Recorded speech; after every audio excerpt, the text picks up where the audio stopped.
Mr. Mark Passio. Thank you very much. Thank you. I want to thank everyone for taking time to be here today. And I'm just going to make a few announcements of my own. I want to thank Barb, because without her love, support, and encouragement, I wouldn't be able to do this. So thank you, Barb. If everyone could please silence their cell phones. Another request, could we please hold questions until the end? And this is going to be the longest part of the presentation. I don't know if anyone will want to stay for questions at the end, but if you do, I'd be glad to field questions from you. But there's a lot of information to get through, and I want to try to keep the presentation moving, so please do hold questions to the end, time permitting. We're all on the same page. This part has heavy prerequisites. It's very much built on top of the other two parts, so if you didn't see them, it may be a possibility that this will not resonate with you as a tapestry of information. So you need to keep that in mind, that this information has prerequisite information that I spoke about in the earlier two parts. So I'll just do a very brief review of the main important concepts that I went through in parts 1 and 2. In part 1, we talked about the ability to recognize truth and distinguish it from lies and deception. Truth versus falsehood was one of the main topics I discussed. We talked about what consciousness is, the ability of a being to recognize patterns and meaning with respect to events that are taking place, both within and in the external world around oneself. So we also discussed the components of consciousness and how it is expressed in us and how we express our consciousness in the world. The three aspects, the triune aspects of consciousness, were thoughts, emotions, and actions. Thoughts being the essence, emotions being the internal expression, and actions being the external expression into the world. We talked about the structure of the human brain and how our brain structure is actually a symbolic correlation to the aspects of consciousness. We have a triune brain. There are three chambers or complexes, so to speak, of the human brain. The R complex, based in which governs survival modalities, instinctive response behaviors, fight or flight response, motor skills, etc. The second and higher consciousness level of the human brain physiology is the limbic brain, the limbic system. This governs our emotional makeup and pumps the chemicals into the body that help us to feel our emotions and feel the repercussions of our actions in the world. And then the third and highest consciousness aspect of the human brain is the bilaterally symmetrical neocortex, the higher brain, the human brain. It has a left and right hemisphere. The left hemisphere governs logic and math and science and the male aspects of the being. The right side governs creativity and intuition and nurturing and the feminine aspects of our being.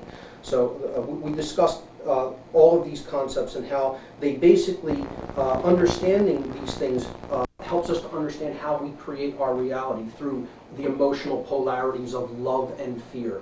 Love is the force which expands human consciousness and helps it to flower and flourish. Fear is the aspect that the force that shuts consciousness down and gets it to go into a ball and cave in on itself and not look at what the truth is. So everything that we experience as good, as order, as peace, as harmony, it is derived from the expression of love. Everything that we experience as chaos, as evil, as bad things happening to us, that only occurs when we are rooted in the consciousness of fear. We talked about the concepts of magic versus sorcery, both being modalities of influence in the world, how human consciousness is influenced. We could influence things based on love, which is called alchemy, and that raises consciousness up to higher levels. That's the concept I termed magic. The science and art of influencing change to occur in accordance with higher will, with the expression and evolution of consciousness. Sorcery was the exact opposite. It influences things to align themselves with the will of the sorcerer only, the selfish, egoic will of the practitioner that's using those influences. So that is done in a fear modality to try to gain control over someone else. And that is done through illusion and manipulation, by lies and deception, getting people to believe in things that are not true, are not real, and do not serve who we are. Talked about the true self versus the ego-based self and what they create in the world, our barriers to true self-realization. We talked about what happens when the brain becomes chronically imbalanced to either hemisphere, either the left or the right, through conditioning, media, food and drugs, methods of so-called education. In part 2, then we got into outright mind control, how we are being conditioned and influenced in all sectors of society and culture. We talked about an existence of an elite class of people that understand how consciousness works and are using that knowledge for their selfish ego benefit at the expense of those who have not come to the realization of how our consciousness works. And they are holding the consciousness of the people of the earth in a vibratory energy of fear, so that they are easier to manipulate and ultimately control. That's what part 2 was basically talking about. We went through the methodologies of this manipulation effort and mind control in part 2. And I went through 12 of those 14 methodologies. In this section, I will be picking up on the last 2 methods of mind control, or consciousness manipulation, if you will.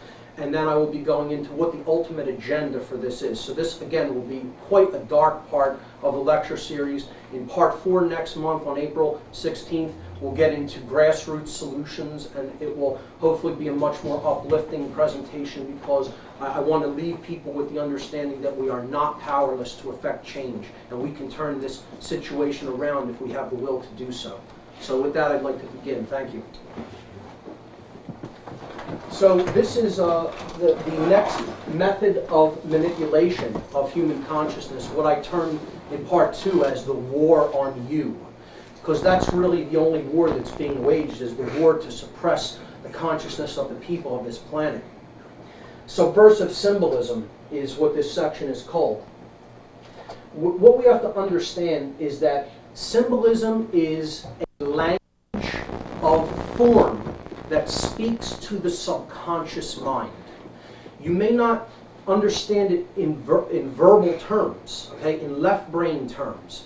So throughout this section, I'm going to be calling upon everyone to kind of shift their awareness toward the right creative aspect of the brain. You have to understand this from a right brain perspective. If you're going to try to pick it apart logically and analytically, you're probably not going to get very much from an understanding of symbolism. It talks to the subconscious mind.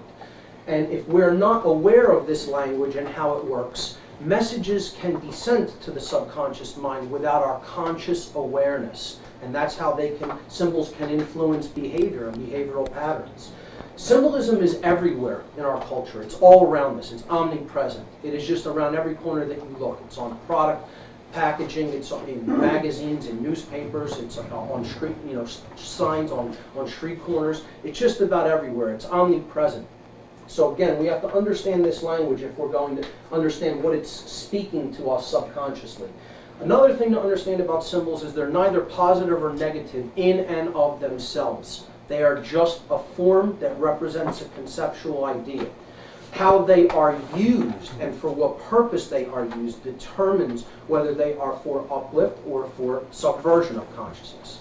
Most of the symbols I'm going to be talking about are employed to manipulate and control and get people to go along with whatever the will of those using them happen to be.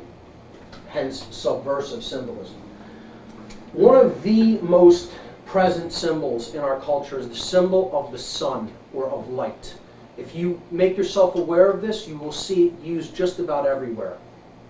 The sun is an ancient symbol of power, of life, of energy, life force energy. Okay? It is a symbol of enlightenment, of knowledge, of self. All right? So keep all of those terms in mind when we look at what the symbols. I'm going to present the symbol, explain what it generally represents, and then give some examples of how they are used. Okay? So we see solar symbolism in products that the user of the symbol wants to equate with life, power, energy, etc. Okay? And we see it very prominently in gasoline symbology. Okay? Sunoco, Sun Oil Company. Shell, the rising sun. BP, British Petroleum, the sunflower. Gulf, the solar disk, the orange solar disk. We see it in communications, media, food.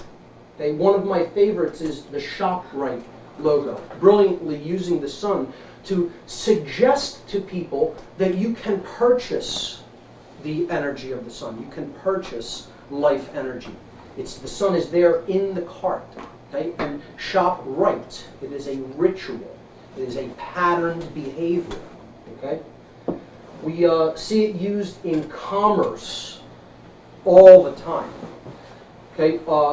There's Discover. Target, this dot with a circle around it, is an ancient symbol of the sun. In mortgage companies, lending companies, banks, a particularly good one is sovereign bank, suggesting that your sovereignty lies there. Okay? Something that they know you lack. Product peddlers want to sell you something that they know you lack, that you will subconsciously identify as lacking in your life. And then they'll present it to you symbolically on the symbols that they present. And then you will be more likely to align yourself with what that company wants to sell you. And everywhere we see this symbol today. Okay? The savior, the positioned savior of the people through the Democratic Party. The false left-right paradigm that we talked about in part 2. Now, Obama's logo is clearly the symbol of a sun coming up over a horizon, a savior figure, as we talked about in astrotheology in part 2. My only question here is that the rising sun or is that the setting sun? So that's my question. Astrotheological symbolism or zodiacal symbolism is next. And we have to understand we are a living zodiac. The principles that embody astrological concepts really are talking about components of our own consciousness and our own makeup as individuals.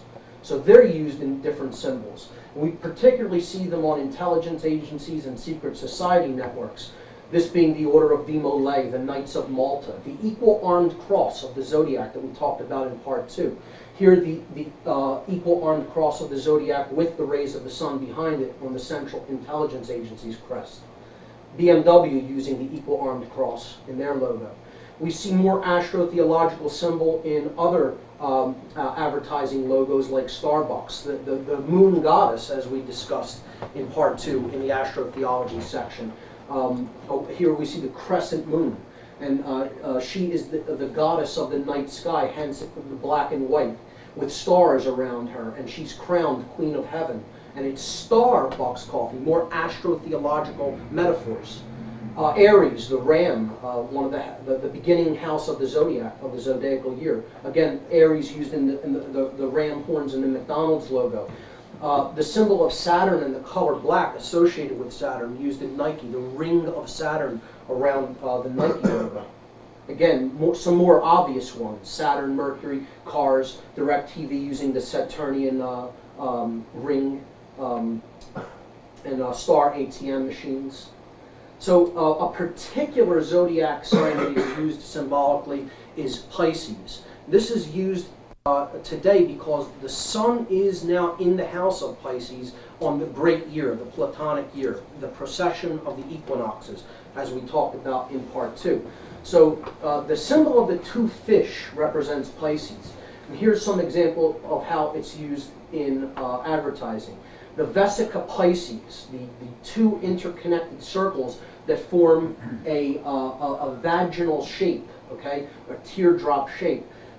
We see in the Chanel for Men logo this sexual symbolism used in a fragrance. Cool Cigarettes uses it as well, and we see it used everywhere in the symbol of Christ, or the symbol of Jesus that we see people place in magnetic form on the back of cars. This is actually an Egyptian symbol that once represented the followers of Horus, the Shemsu Hor. And as we saw in part 2 in the astrotheology section, the religion of Christianity is actually the astrotheological religion that is based upon the sun. It is the solar sect of astrotheology. And to confirm this, we see the sun wearing the sun vicar, the vicar of Christ, the Pope, wearing the solar mitre. It is a fish head as seen from the side, the mouth of a fish open. We see the astrotheological equal-armed cross of the zodiac, both on the mitre, which represents Pisces, the fish head. We see it on his sash, and we also see him carrying the cross that represents the solar king, the sun savior. And all of that was explained again in part 2 when we talked about astrotheology as the basis of world religions. The pentagram, okay, can be either expressed in its upright form or in an inverted aspect. I'd like to talk about what the two orientations of the pentagram actually represent. We have to understand that the world is a fivefold nature. There's a fivefold essence to the forces of nature. We see this depicted on this symbol as earth, air, water, and fire, the four elements. There's a fifth element. It has been called ether. It has been called the quintessence, the spirit. You know, that's this fifth point in white, standing for the purity of spirit. When it is placed in its upright orientation, the connotation is that the spirit reigns above the world of materiality, of materialism, above the physical world. It governs the physical world if we understand that we are a spiritual being having a human or a material experience. Okay? In its inverted aspect, this principle is flipped upside down on its head, and it is saying that the physical world is given prominence above the spiritual reality. Okay? So it is more geared toward a five-sensory reality only, and the spirit is being downplayed, and it is being ruled by the physical forces of the world. Now, I'm not totally suggesting that this particular symbol is saying that to people. This is the emblem of the Order of the Eastern Star, a woman's Masonic affiliate order.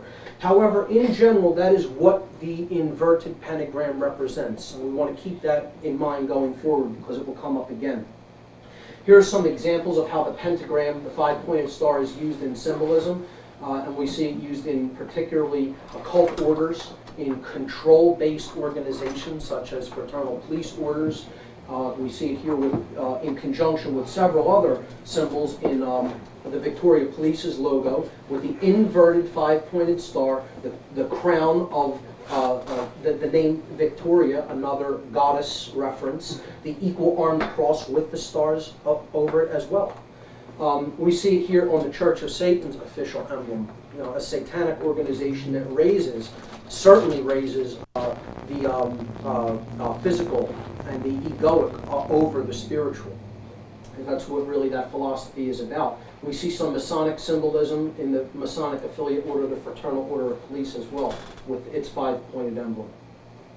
The blood drop is kind of a subtle one that you have to kind of look for, but again, the blood drop implies life force energy, our lifeblood. And we see it in symbols that are often associated, again, with commerce, with oil, okay? So Lukoil, Russian oil company. Commerce Bank, the blood drop, okay? This is your lifeblood, this institution. Your money is life force energy. Pemex gasoline of Mexico, and here we see a kind of a double symbol with the blood drop teamed with the solar disk and the Getty gasoline logo. The pyramid and all-seeing eye, representing the eye of providence, the eye of awareness, the eye that sees everything, of total knowledge. And we see it used in communications, in monetary systems, in gasoline. Again, similar conceptual ideas are where these are used. Things that we want to express that we have the knowledge, we have the light, and we will tell you what it is. In fraternal orders, in symbolism that is used talismanic on the dollar bill, which I'll be talking about later. Total information, information awareness, intelligence agencies, British MI5 emblem right there. Okay, so that's the all-seeing eye, what it represents: knowledge, awareness, enlightenment. And again, these organizations use it as one of their emblems. The owl, okay, a very specific symbol that is used by the elite that we talked about, these globalist organizations, these dark occultic manipulators, sorcerers. The owl is used as kind of a mascot symbol, so to speak, by these individuals, because an owl is wise, an owl is old, it predates current awareness. It's been around for a long time. It's wise. It's old. It's a predatory animal. It preys upon other living things. It sees its prey at night with its superior vision. It has vision that its prey lacks. Okay? It can see its prey at night when its prey cannot see it, and it can fly at higher levels than its prey and then pounce, because it has the advantage of being at a higher ground. All of these conceptual ideas go along with the owl, and the place that we see it used most often is at the Bohemian Grove.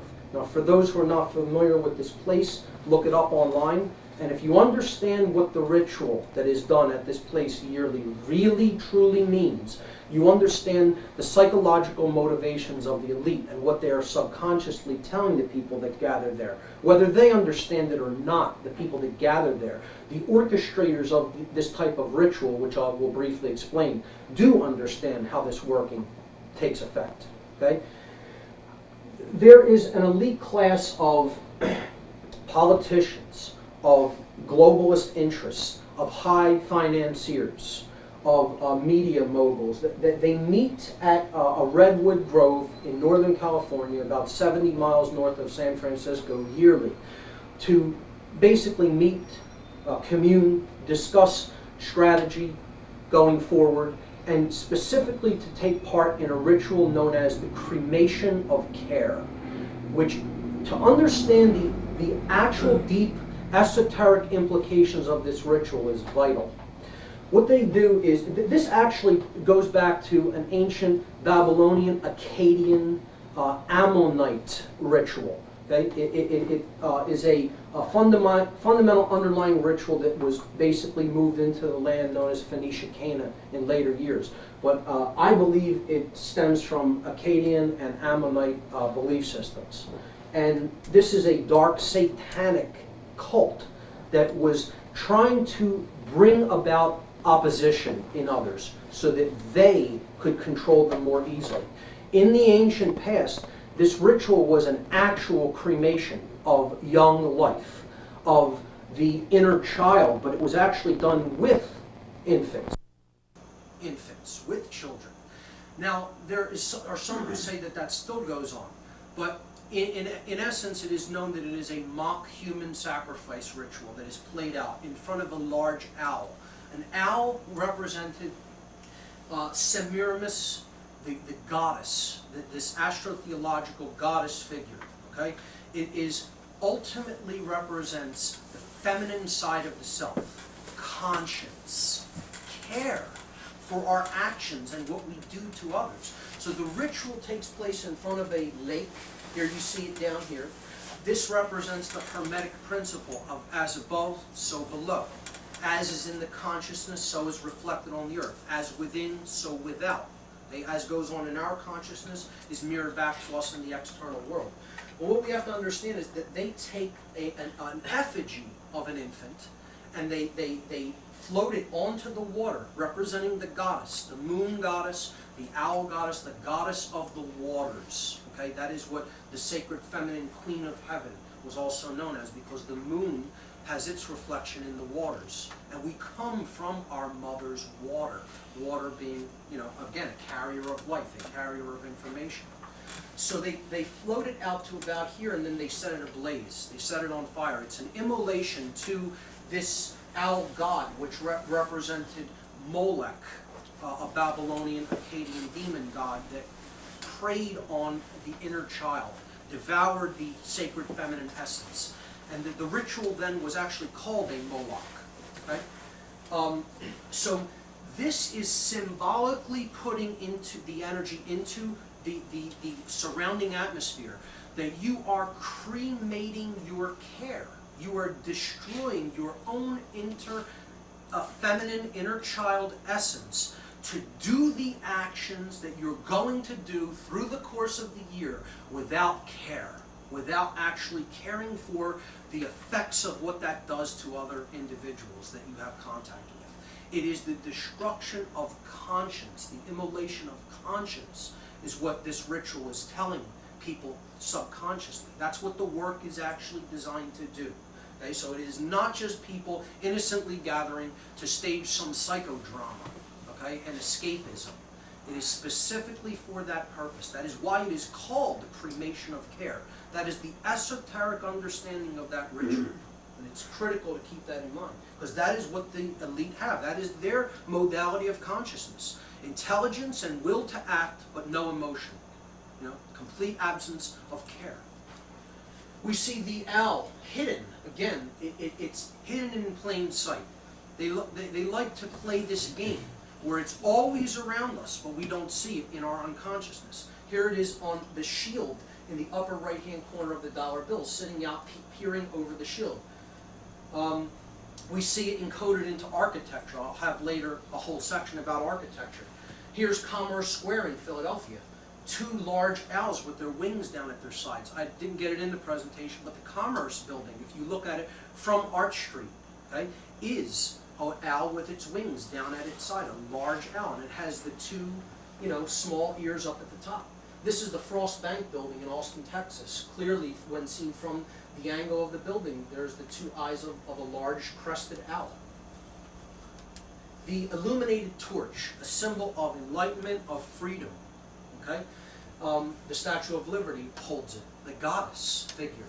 Okay, knowledge, enlightenment, understanding of sovereignty, understanding of what true freedom is. The light carried by the goddess. This is Semiramis on an ancient coin. This is Semiramis with her child Tammuz, symbolic analogs of Mary and Jesus in the Christian tradition.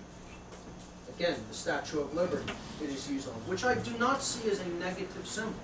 Now, I see this as a positive symbol. I think this was given to our country by light Freemasons. Freemasons working in the light, not in the stone, as I will explain later. Okay? On the back of a U.S. dime with a sprig of acacia. We see it in the Amoco gasoline logo and on the Columbia Pictures logo. The goddess holding the illuminated torch. Now, associated with the goddess is the dove. Again, in Babylon, she may have been associated with the owl. In other traditions, the dove represented the sacred feminine, because the moon is a white dove in its crescent aspect that traverses the sky. Similar to how we talked about Horus in the Egyptian tradition as a golden falcon. The opposite of that is the moon as a white dove in its crescent form, traversing the night sky. So this again represents the inner sacred feminine qualities of emotion and conscience. And in the French language, we have to look at the French language to see how the name equates with the dove. In French, the dove, the word for dove is colombe, C-O-L-O-U-M-B-E, colombe. Okay, so we see this used over and over again in different places that are associated with the column, the dove, and in different organizations. Christopher Columbus is named after this goddess, Columb, Columbus, the dove. That was not Columbus's name. It was Cristobal Colon, but he was kind of renamed to Columbus to commemorate this goddess name and tradition. And we see that the name of our capital was named after the dove. It is the District of Columbia, Column, the dove. The Capitol building is a sacred feminine breast symbol, capped with a goddess figure at the top. The name of that goddess figure at the top is Columbia, and some refer to her as the goddess freedom, because this is the concept that she is associated with.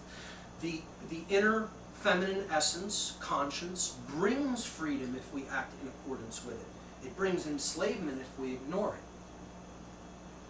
But going back one, we see that, look at where the district of Columbia, the dove, is in between. It is a square district. Okay, we'll talk about the symbology of the square momentarily. And it's in between two states. The two states are Maryland, the goddess Mary, and Virginia, the Virgin. So the male phallic center of male dominator power in this country is placed directly in between. It is named after the goddess, Columbia, and it is placed in between the states that epitomize the goddess in name, Maryland and Virginia. This is a symbolic thrusting energy or raping energy of the sacred feminine, which we're going to talk about. The sacred feminine is always attacked, trying to be destroyed, trying to be raped, trying to be burned, trying to be immolated. Okay? We see the Columbia symbology used in these media companies in education, the University of Columbia. It has the 3 crowns on it and a Masonic square. Now, the goddess represents protection. She represents conscience. Okay? That's what creates order, ultimately. Getting in touch with this sacred feminine energy that we all carry within us, our emotions, the implications of what our actions do to others. We always see the goddess, she's wearing the cloak of heaven, she is illuminated, okay, because she reflects the light of the sun, she's the queen of heaven, the crown, okay? You see the dove depicted here, below the father god, okay? She has the stars always around her, okay? She carries the infant child, Horus, that's giving birth to proper moral action in the world. That's what conscience does when we get in touch with true conscience. It gives birth to the proper way of being in the world, proper moral action, represented by the divine child. Okay, that's the neocortex. Higher order thinking, higher order thought function. She is the limbic brain, the part that governs our emotional makeup. And she stands upon the serpent, or keeps the reptile at bay. That's the R complex of the brain. When we get in touch with our emotional makeup, we get out of reptilian base consciousness modalities. And that's why she is always depicted as keeping the serpent at bay, and in doing so, protecting children. Because that's the thing that creates order in our lives. That's the thing that creates protection for us, when we act in proper moral conscience ways. That's what it is really ultimately about, and that's what this whole tradition, esoterically, is really trying to tell us. Okay? Symbolically, we see it depicted there. Here now, in the modern Christian tradition, the goddess is removed from the equation. She is not one of the Trinity. She's replaced by the Holy Spirit. But it's the same conceptual idea. She's depicted as a dove now. Again, Kalun the dove. Okay, because they want to make it a patriarchal thing, male dominant, right? Women not permitted to serve as priests in the Christian tradition, okay? But the goddess represents the Holy Spirit, and what is the Spirit? It's the emotional aspect that we take action in, the spirit we did something in. That's what the Holy Spirit is. To get into the dark aspect of this and how it's used subversively, we see the goddess always being used in conjunction with sacrifice and sacrifice rituals. Because again, that's what they're trying to do. Sacrifice the sacred feminine. Destroy it. They don't want people in touch with their emotional selves. Because then they're more likely to act without really feeling or thinking. Just reactionary. When you're in that reaction mode, that fight or flight fear response, you're easier to control. Okay? Because you're not really thinking with the higher order part of the brain. Human neocortex. All right? So we see it used in war memorials, because war is a human sacrifice ritual. It is an occult ritual. They send off warriors to go sacrifice themselves on the altar of sacrifice, the theater of war. They don't put people up on top, drag people up to the top of pyramids or onto stone altars anymore. They don't need to. They've perfected their mind control methodologies to the extent that they get people to want to do this for them, voluntarily. And that's all war ever has been and ever will be, is an occult human sacrifice ritual. And the players of this theater of battle, of this human sacrifice ritual, are dupes. They've been duped into sacrificing themselves and others. And that's all it's there for, to shed blood upon the earth. Because they believe, these sick, psychopathic occultists believe that blood has to continuously be given to the earth in human sacrifice.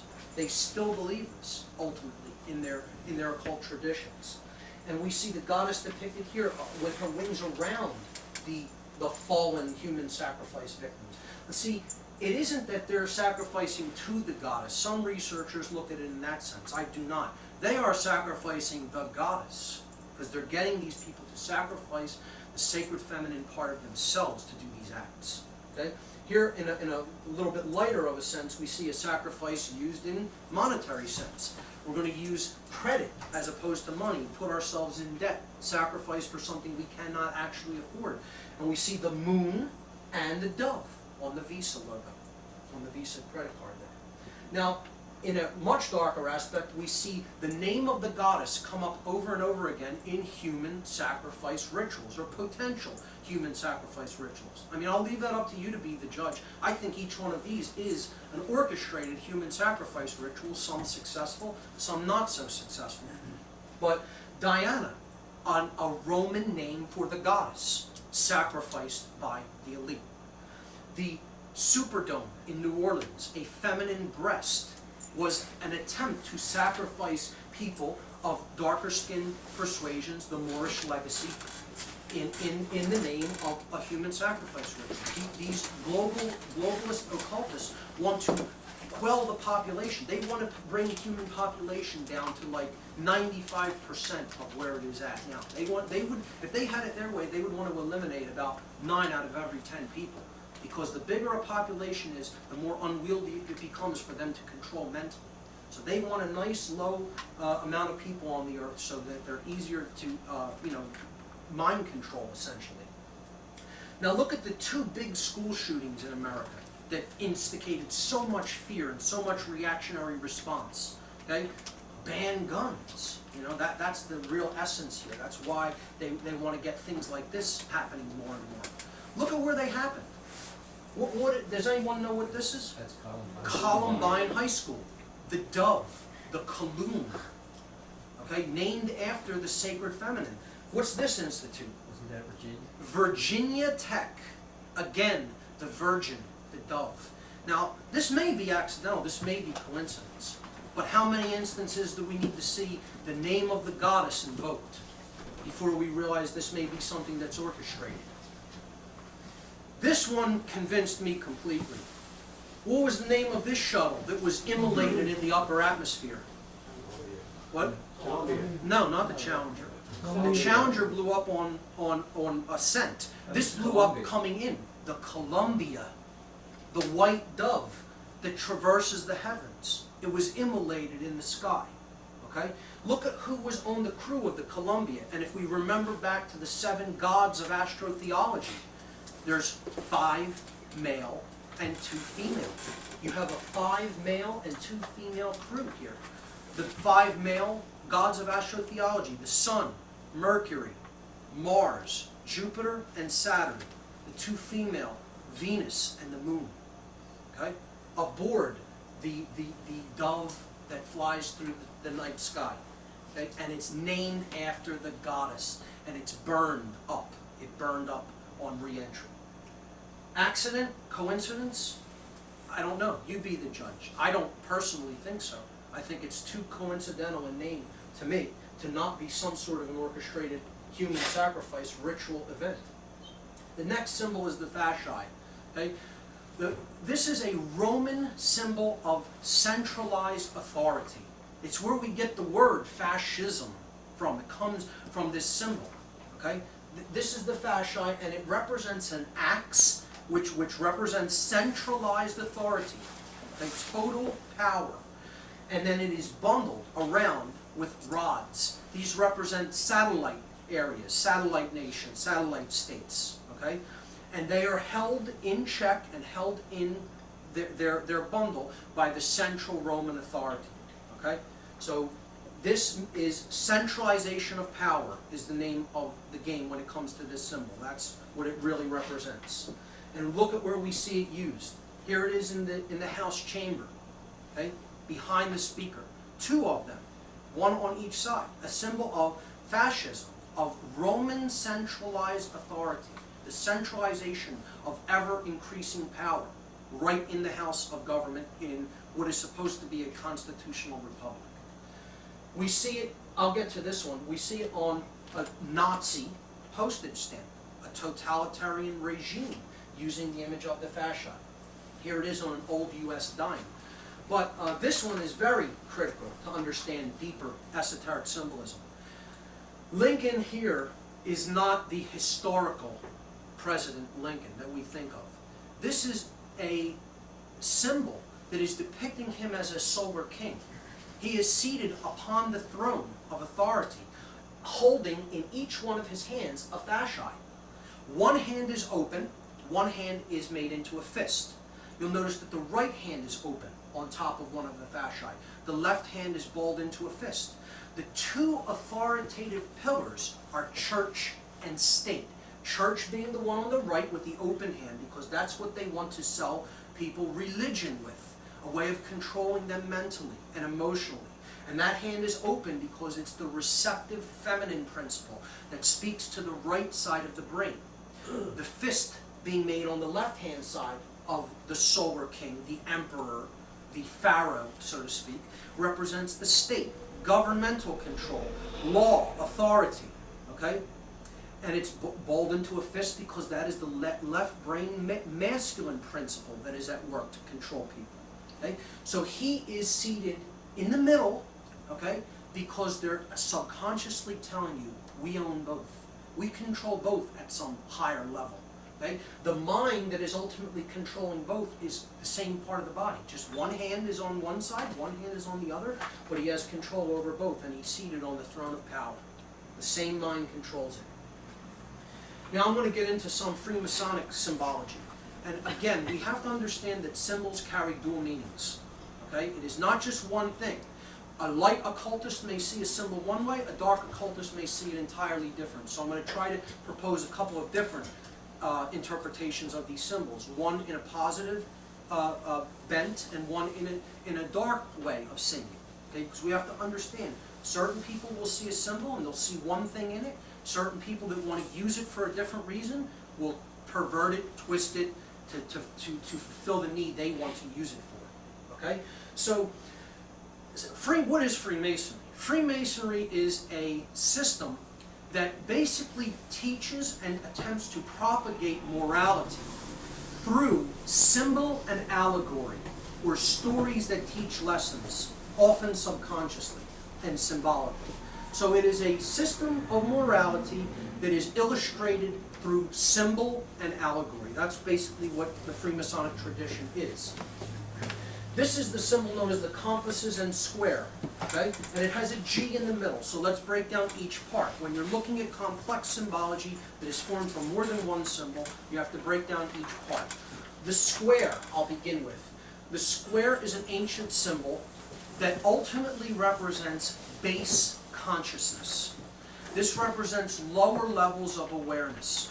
Five sensory identification, identification with matter, identification with only that which we can perceive with the five senses. Okay? It represents the desire to control, being rigid, okay?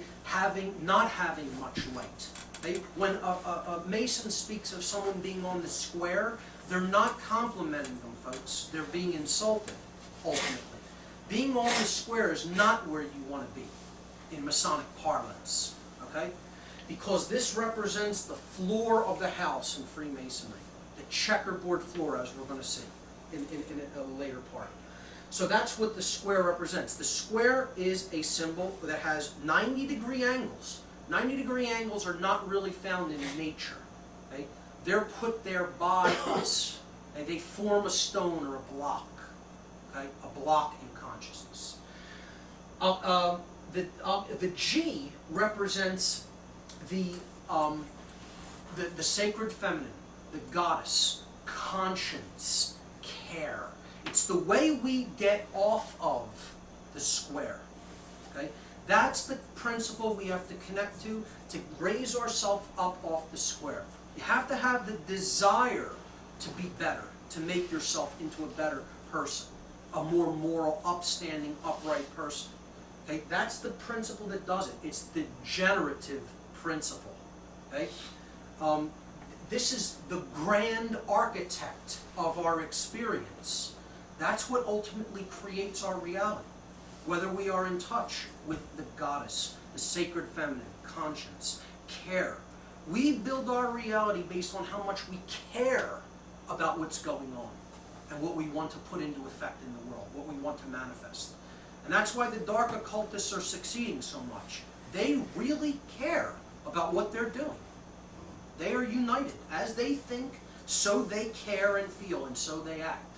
And they may be psychopathic, but they care enough to develop the will to get done what they want to get done. And that's why I have much respect for the dark occultists of the world that are enacting this agenda upon humanity. I don't look at them in a negative light in many ways, because they are unified with themselves. They may be complete psychopathic murderers, but they're not in opposition with themselves, okay? As many of the general population of humanity absolutely is. They can be made to do things that they really don't think are right, but they will take that action anyway to make things easier for themselves. And that is what Satan is in Kabbalah. It is the force that rips us apart from within. We are divided amongst our own consciousness. So the generative principle, the goddess, okay, the grand architect of our reality, that's what the G represents, and it's ultimately about care. The idea is to get off the square base consciousness and get onto higher consciousness, the compasses, compassion, right? The higher order thought functions embodied by the neocortex, a true understanding of reality, the reception of the light, okay, about how natural law really works, how things really work, and how we really create our own reality. So you accomplish that only by going through the G, through the grand architect of the universe, getting in touch with conscience and care. That is how that is accomplished. We see that it's also a bilaterally symmetrical symbol, like our neocortex, the left and right brain hemisphere. This is the limbic system, and this is the reptile complex, the R complex, base consciousness, emotional makeup, higher order thought functions, all embodied in that symbol. Now, a dark occultist may see this symbol like this. I'm the perfected one. I have the light. I'm going to rule above those in base consciousness because it is my divine right to do so in my perfection. That's one who has the dark light. They're the darkly illuminated. They think they're God here. They think they're going to be God on the earth. Okay? And that's their interpretation of a symbol such as this. You have to understand, any good symbol has a dual interpretation, at least a dual, maybe more. Okay? We see the square on educational institutions that are really trying to get all of their members singing the same song. Universities, Universiari, the one song, right? Universities, and they're depicting the square. And also the 3, and it's always blue, the Blue Lodge degrees, the lower levels of Masonry. Those who have not really received the light. We talked about, we'll talk about that later, they're called porch masons, the masons of the portico, that really aren't in the temple, okay? The Columbia shuttle, the compass depicted there, the game of baseball, a Masonically designed sport when you break it down, okay? You have the compasses represented by the foul lines, the base men, the bases, okay, represented by the infield diamond, the circle traced around the infield and around the outfield, the grand architect of the universe, throwing the sacred feminine principle, the egg, represented by the base ball, to the batter that represents the physically incarnated soul. If you look at Ba in in Egyptian cosmology. It's the manifestation of spirit into physical form. And the object is to go home, go to the true realm. It's represented by a little house. To do that, you have to use the male principle of proper moral action on the compass, right? To put the sacred feminine energy, right, that's thrown by the pitcher, the grand architect on the primordial mound. Make that connection between the male and female principles, put it into the field of energy, and that's how we get it past the base men, right, and go home. That's the game of baseball is completely a Masonically designed principle.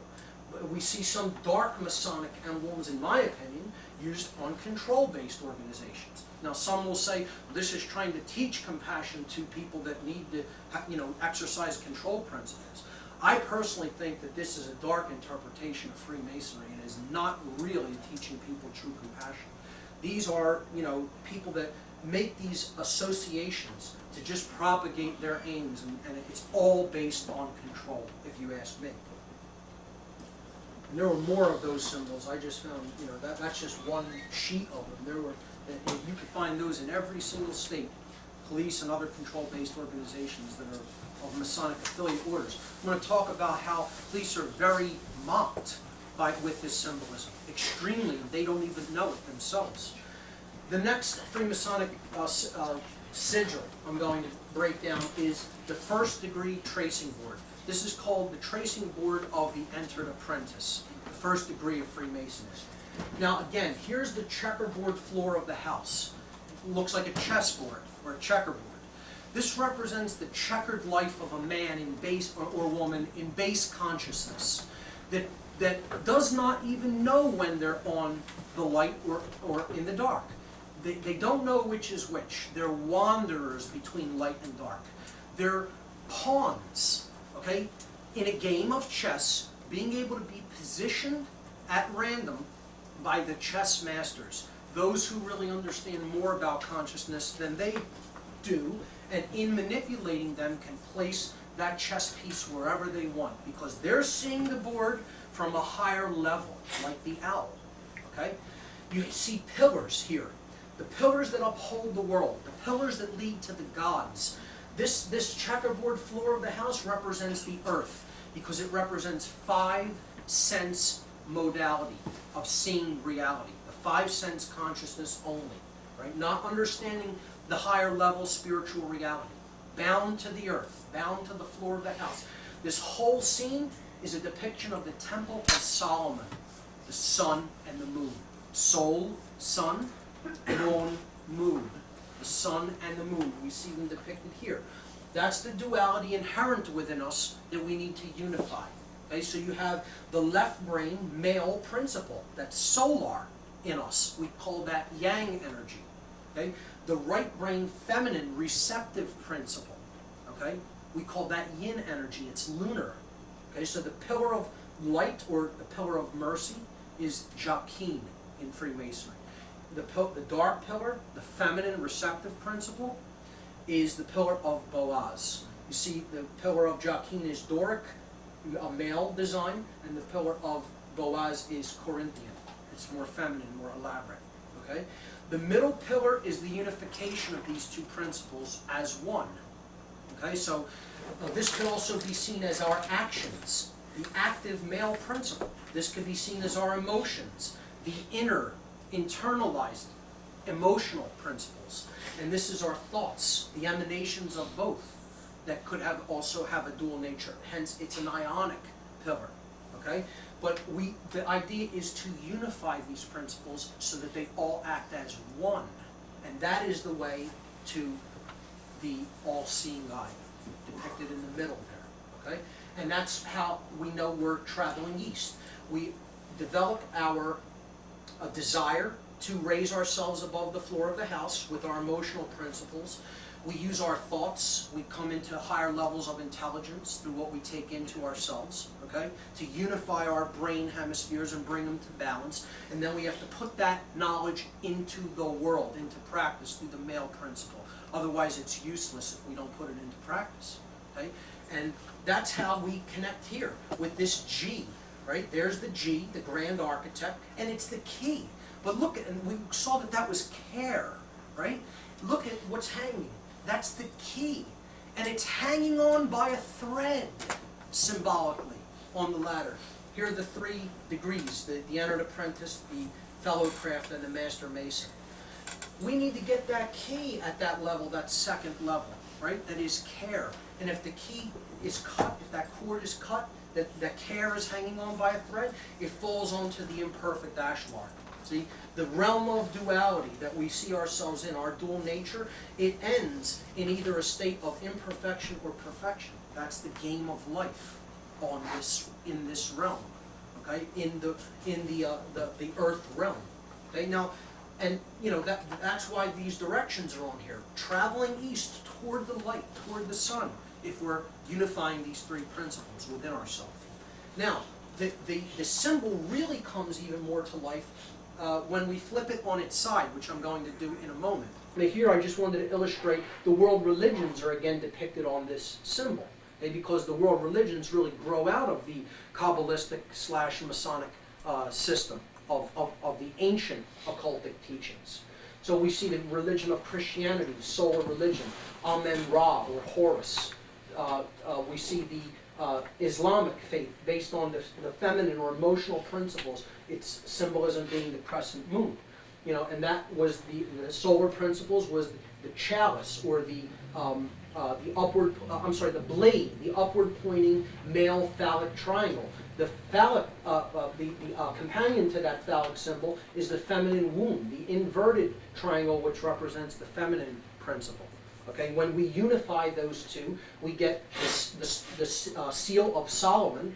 That was the god in Judaism that depicts the symbol of Judaism being the star, was known as El or Elohim, the plural, the stars and planets, and Saturn, also known as the god El.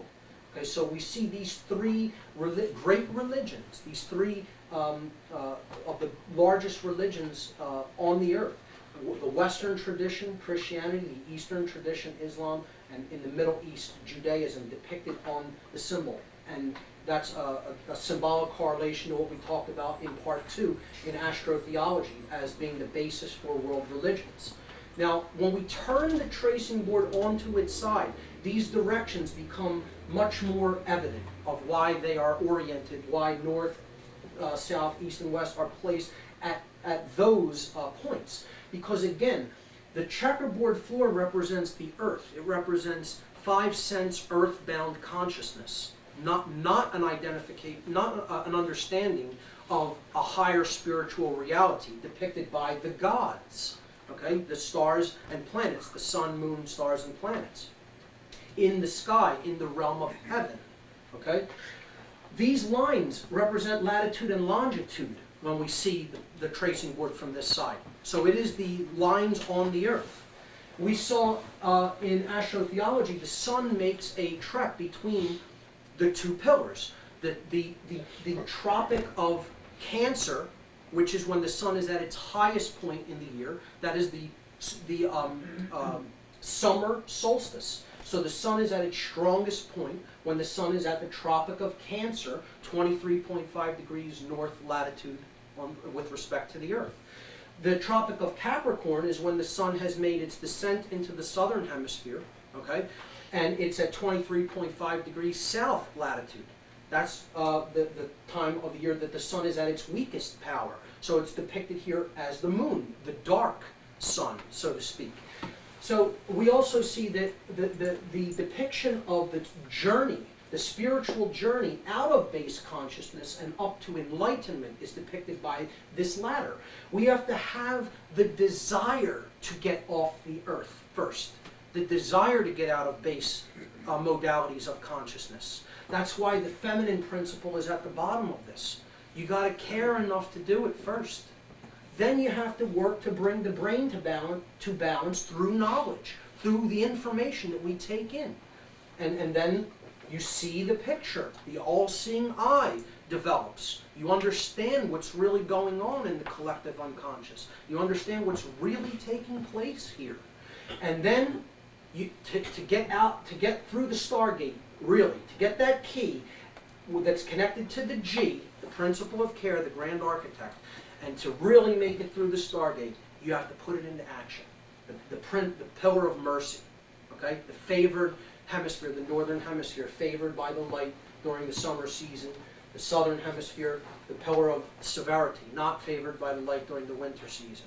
Got to get out of that, understand what's really taking place, bring the brain to balance, the all-seeing eye, heading east, right? And then to get the key to go through the Stargate by putting what you have learned into action in the world. That's how we really get off the square and onto the compasses and develop true compassion. Now, a dark occultist may interpret this symbol this way. That's a powerful and positive way to interpret that symbol. But to interpret it according to a dark occultist interpretation is, again, I have the light.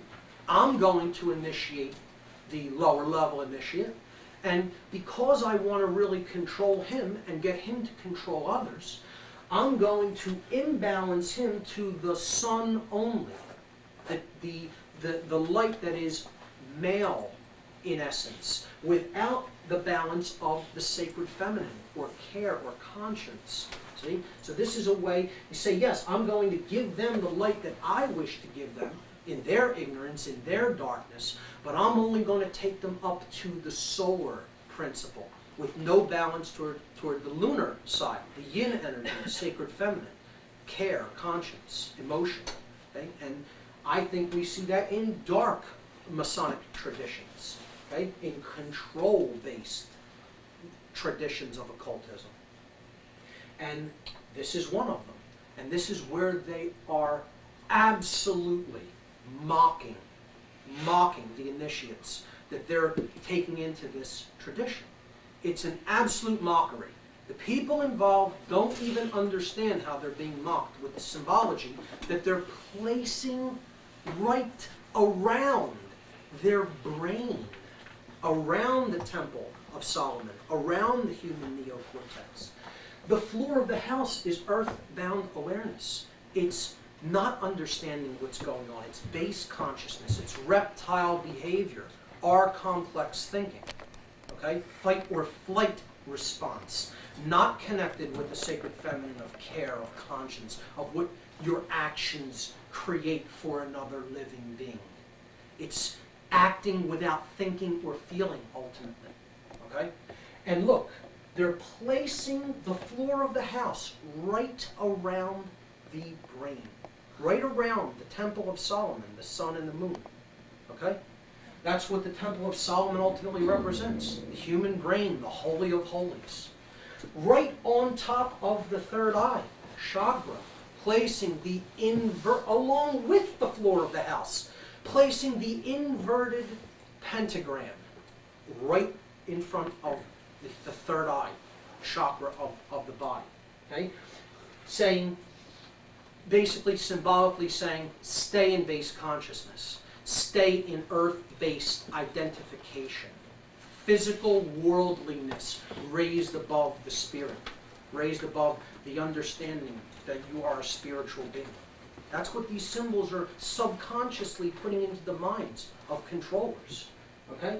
The Temple of Solomon's pillars depicted in the FOP's sigil only are oriented properly when the sigil is turned 180 degrees, if you look at the pillars of Freemasonry. Okay?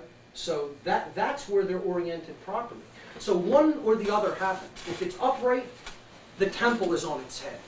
If the pentagram is inverted, right, then the temple's in its proper aspect, but you have the inverted pentagram, which we already talked about what that represents.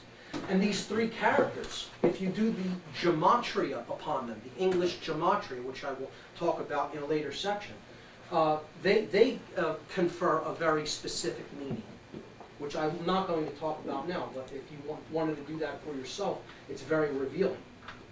Manly P. Hall, high-level initiate of Freemasonry, who I would consider an illuminated Mason, said that Masonry conceals its secrets from all except the adepts and sages of the elect. and uses false explanations and misinterpretations of its symbols to mislead those who deserve to be misled, to conceal the truth with which it calls light from them, and to draw it away from them. The blue degrees are but the outer court of the portico of the temple, the porch masons. Part of the symbols are displayed to the initiate, but he is intentionally misled by false interpretations. It is not intended that he shall understand them, but it is intended that he shall imagine that he understands them. Their true explication is reserved for the adepts, the princes of masonry, those in the true esoteric realm of an occult fraternal order such as this. Now, I'm not saying that this means that all Masons are evil or trying to mislead people. Certainly that is not the case. But there are dark Masons who want to mislead people, and they have knowledge, and they are giving them false interpretations of it. And light Masons know this. There's no mistake of this. They understand what's really involved, that all of us are Masons ultimately. We are all the builders. We're all the builders of our reality, of our experience, through how we think, through what we feel, and through how we act. We are the builders of our experience. Now, I'm going to break down a sigil that is probably the most powerful magical sigil ever devised. It's used in the talismanic magic of the $1 bill because talismans gain their power by having the person that they attempt to work upon subconsciously carry them. They're carried, they're taken out, they're seen, they're viewed. It's constantly being engaged in through the eye, okay? And yet very few people understand particularly these sigils on the back. I'm only going to break down this side today. We're going to talk about the reverse of the Great Seal of the United States. And this is the symbol of all the occultic mystery traditions. It is my symbol. It is your symbol. It is the builder's symbol. It is the symbol that explains ultimately what's going on in the world and how we create our reality. And we need to break down each part of the symbol to understand what it's really telling us. So we see the Latin phrase, annuit coeptus. This means he, she, or it favors our work, favors our enterprise, our project, our building, however you want to look at it, okay? Favors our work is how I like to say it. So he, she, it favors or looks favorably upon our work, okay? You see a pyramid with the capstone incomplete, right? Above the pyramid, in a two-dimensional slit or hole in the sky shaped as a triangle, we see an eye, and through that hole in the sky, the scene is being illuminated. Light is pouring out of that realm into this realm, okay?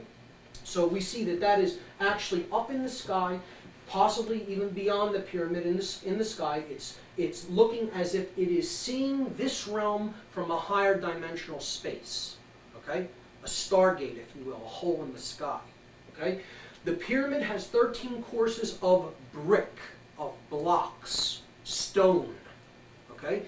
At the base, there is one out of the 13 that is different, that has a Roman numeral sequence on it, 9 digits that form a date in Roman numerals, okay, a number. Underneath there is a sash with the words Novus Ordo Seclorum. Now, 2 of these words are not really in debate. This last word is heavily debated, and I hope to lay that to rest once and for all, because that word does not mean what some people say that it does. Novus is new, Ordo is order, or a way of doing things, a deal, so to speak, okay? Well, let's just call it order, okay? And seclorum. Now, some people insist that this means of the ages, okay? It's genitive plural, possessive plural for an age, a time, okay? If we look up the word saeclorum, S-A-E, okay? Not S-E, but S-A-E in a Latin dictionary, we see that that is the word for times, cycles, ages. Okay? We get the word cycle, saeclorum, right? The word seculus, Seculorum is the word for world or universe. Seclorum, when we type it into the dictionary, is a word modification or a truncation of seculus, seculorum. Right? The U is truncated, so it's seclorum. And this is what this word means: world, universe, secular, temporal, earthly, worldly, affairs, cares, temptation. That is what the word seclorum means. Let's lay this to rest once and for all for people in the research community that are debating the meaning of this word. It does not mean of the ages, it means of the world. Okay? So, he, she, or it favors our work. The new order of the world. The new world order. That is what this says. Let's please lay this to rest once and for all.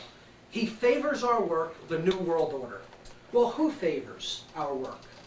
What is the new world order that is attempting to be built? What is this building project? Okay? Well, in the dark interpretation, which I'll go through first, right? He favors our work. That would be the owner of that eye. Okay? Now, if we look at, it's obviously an Egyptian symbol. It sits atop an Egyptian pyramid. This is the 18th dynasty pharaoh Akhenaten. The word Akhenaten means the spirit of Aten. Aten is the solar disk, the male solar disk, the sun god in ancient Egyptian cosmology. But the Aten carries a deeper connotation than that, okay? It's all of the aspects of the sun. It is the rising sun. It is the sun at zenith. It is the setting sun. It is the energy of God's sun, okay? It is the light. That's what the Aten represented. Now, it is my understanding that Akhenaten may have been the first worldly scientist, really left-brain, logical, okay, mathematical instructor, okay? He wanted to kind of make Aten the only god of Egypt, to do away with the other pantheon of gods that represented the different aspects of consciousness, and Aten be the one god, monotheism. But it isn't monotheism as we see it. It's really kind of the worship of the left brain aspect of ourselves, in my understanding. There are those who would disagree with this, but that is what I interpret in the dark sense, the dark side of the sun. Seeing only half of ourselves, only half of the light, okay? The left brain half.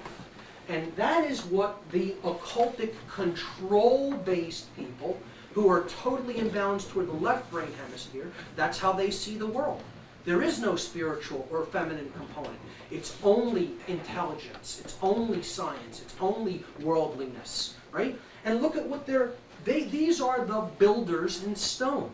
They're using the Aten, or they see themselves as the Aten, the god of this world, in their ego, right? Here it's an I. I, the word for me, ego, right? I have the light. I'm at the top of the pyramid. I'm at the top of the elite, right? Others are in darkness.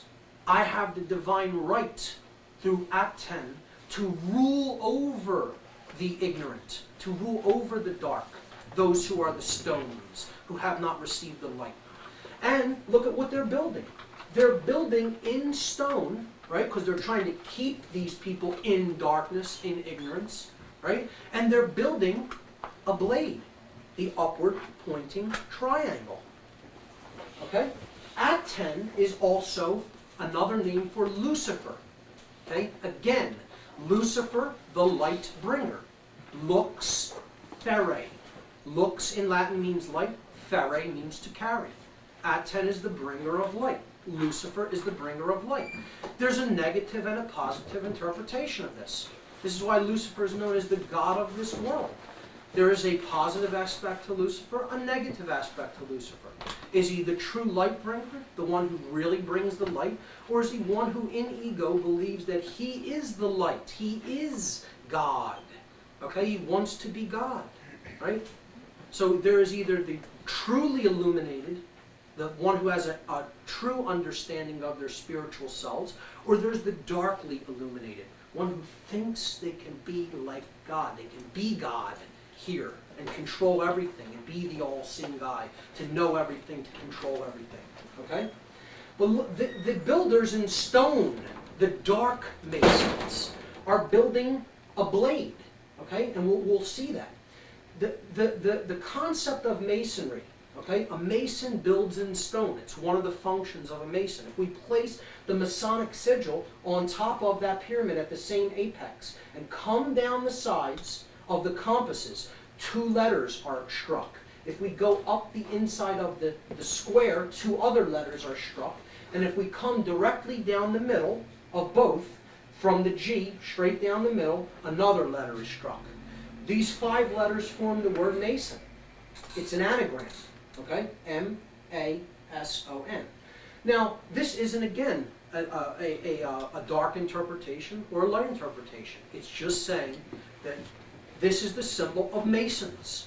But who are the builders? Who are the Masons? Again, it's all of us. We all collectively build our reality. But if we're building with stone, right, we're trying to put the light out. If that pyramid is completed and capped with stone, the light goes out from the scene. Okay? Can you see that? If the pyramid is finished in stone, this is the representation of the concept of those who don't change, those who stay rigid, who stay in base consciousness, in the square. Too much left brain energy, solar energy, bakes clay into stone. Clay was malleable. It could take a myriad of forms. But when it is baked and becomes hard because of too much left brain solar yang energy, what the desire to control, becomes rigid, right? Blocks are put in place toward understanding, toward receiving the light. We hold on to ideas that don't serve us. We don't change, right? And we see the world in a materialistic sense. When we connect the letters in this way, right, it forms an inverted, elongated pentagram with the pyramid crushing the 5th element, the quintessence, spirit, ether, under the ground, burying it with the weight of the stone. Okay? Now, in a light interpretation, right, if we were to work on the blocks to transmute them back into light, we remove the blocks from the scene. What happens in the scene? The light flourishes. It comes down. It joins with the earth. The earth becomes enlightened. Okay? The idea is to remove those blocks, because the blocks are building a world. They're building a world order. They're building the blade, the upward pointing triangle. All male energy. Okay? All male energy. If this pyramid is completed in stone. A male dominator world. A phallic, male-dominated world ruled by male dominators, right, the elite, that want to build the world in their image and likeness. They're the blade, the male dominators, and they're building the world as a blade in their image and likeness. That's what God does. That's what one who sees themselves as God does. They make others in their image and likeness. Okay? Now look, the chalice is missing from the image when we join the other 3. We place the triangle around the pyramid and intersect with these letters. We connect the other 3 and it forms the chalice. But the chalice is ghosted. It's the spirit, right? It's not the physical world. It's the spirit. We have to unify these 2 principles. To live in a physical world, but understand we're spiritual. We have a spiritual essence. This is what an enlightened being, like Jesus, talked about when he said, be in the world but not of it. Okay? You can recognize you're an aspect of the divine while still being in the physical world. That you are a spiritual being having a human experience, not the other way around. Okay? And this chalice ghosted in the image, but when it's placed in there, right, we have the seal of Solomon. We have the seal of the male yang energy united with the feminine lunar energy. And that's the seal of Solomon, the sun and the moon. And that's what that temple ultimately is. The temple of the Great Pyramid is erected to help people, was erected in the mystery traditions of Kemet, Egypt, to help people to understand that we have a spiritual essence, and to help us to unify that within ourselves by unifying our male and female principles into a being that is united with themselves in their consciousness. So that is the breakdown of that seal, and it is everyone's seal. We are all the Masons. We are all the builders of our experience through our consciousness. Some of us are doing their creation consciously, and unfortunately many are doing this creation process unconsciously. But we're always doing it because the concept of God, the grand architect, however you want to look at it, is pure love, pure freedom, and it always allows us to make our choices for ourselves. This is a free will universe. We have the free will to build a heaven here or a hell here. Okay? And that's what we will employ. We will employ our free will to build the experience that we're going to have to live in here. So we have to look at ourselves and understand, what are we really building? We need to take the responsibility for which new world order are we building. Are we building the one of darkness, when the pyramid will be capped with stone and the light will pass away from this world? Or are we trying to transmute the blocks into light, help people to change in their understanding, their left brain understanding of the world, and grow along the spiritual journey to build a new world order of light? As I put in the handout, the world of truth, love, and freedom. That's the real new world order that we all need to build together if we want to have any prosperity, peace, or order in this world. But we can't continue to build the world in brick, because the light's going to go out if we do that. So the next part of this is gematria, which is a concept I will carry over into the 9/11 section. This date, MDC CLX XVI, is 1776. Here's the breakdown of the table of Roman numerals. We see that this number here, this sequence of letters, totals 1776 when we add it all up. Okay? Now, here's how gematria works. It's simple reduction, okay, of a numerical sequence. So everyone please follow this. 1776 can be reduced in several ways. Okay? In this example, I have simply added the 1 and the 6 and kept the 2 7s in the middle, and then a third 7 is created by adding the 1 and the 6. So this number is significant in occultism and in Kabbalistic Hebrew tradition. 777 is the number of God, or the number of the divine essence, okay? The principles that embody divinity. And 7 is a number of completion or perfection. Okay? The 7 gods that we talked about, the realm of heaven, the gods.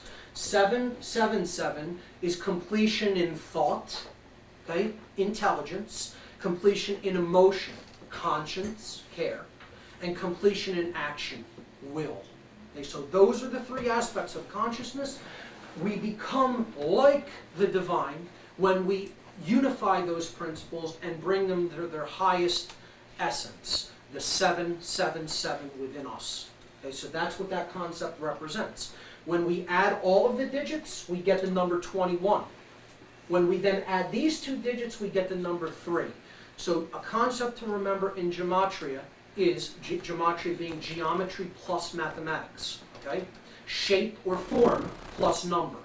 Okay? It's an occultic tradition of numerology that grows from Kabbalah and even older traditions. However, we have to understand all of these concepts, all of these numbers are identical. Okay? Whatever it reduces to, it can be used interchangeably with to represent the same conceptual idea. Are we clear on that? That's important. Okay? So 3 and 777 are the same thing in gematria. Okay? Now, when we take the shape that we're given, which is the triangle or the pyramid, and we understand it has 3 vertices, we need 3 shapes to encompass the 9 characters. So we're going to place 1 character at each vertex of the pyramid shape. We start with the apex because that's the most important part, right? That's where the all-seeing eye is. So I'm placing M at the top, then D and C at the base. That takes care of the first 3. Then these 3, C at the top of the next one, L and X at the base. Okay, and then these last 3, X at the top, V and I at the base. Now we substitute the values, and a pattern immediately emerges.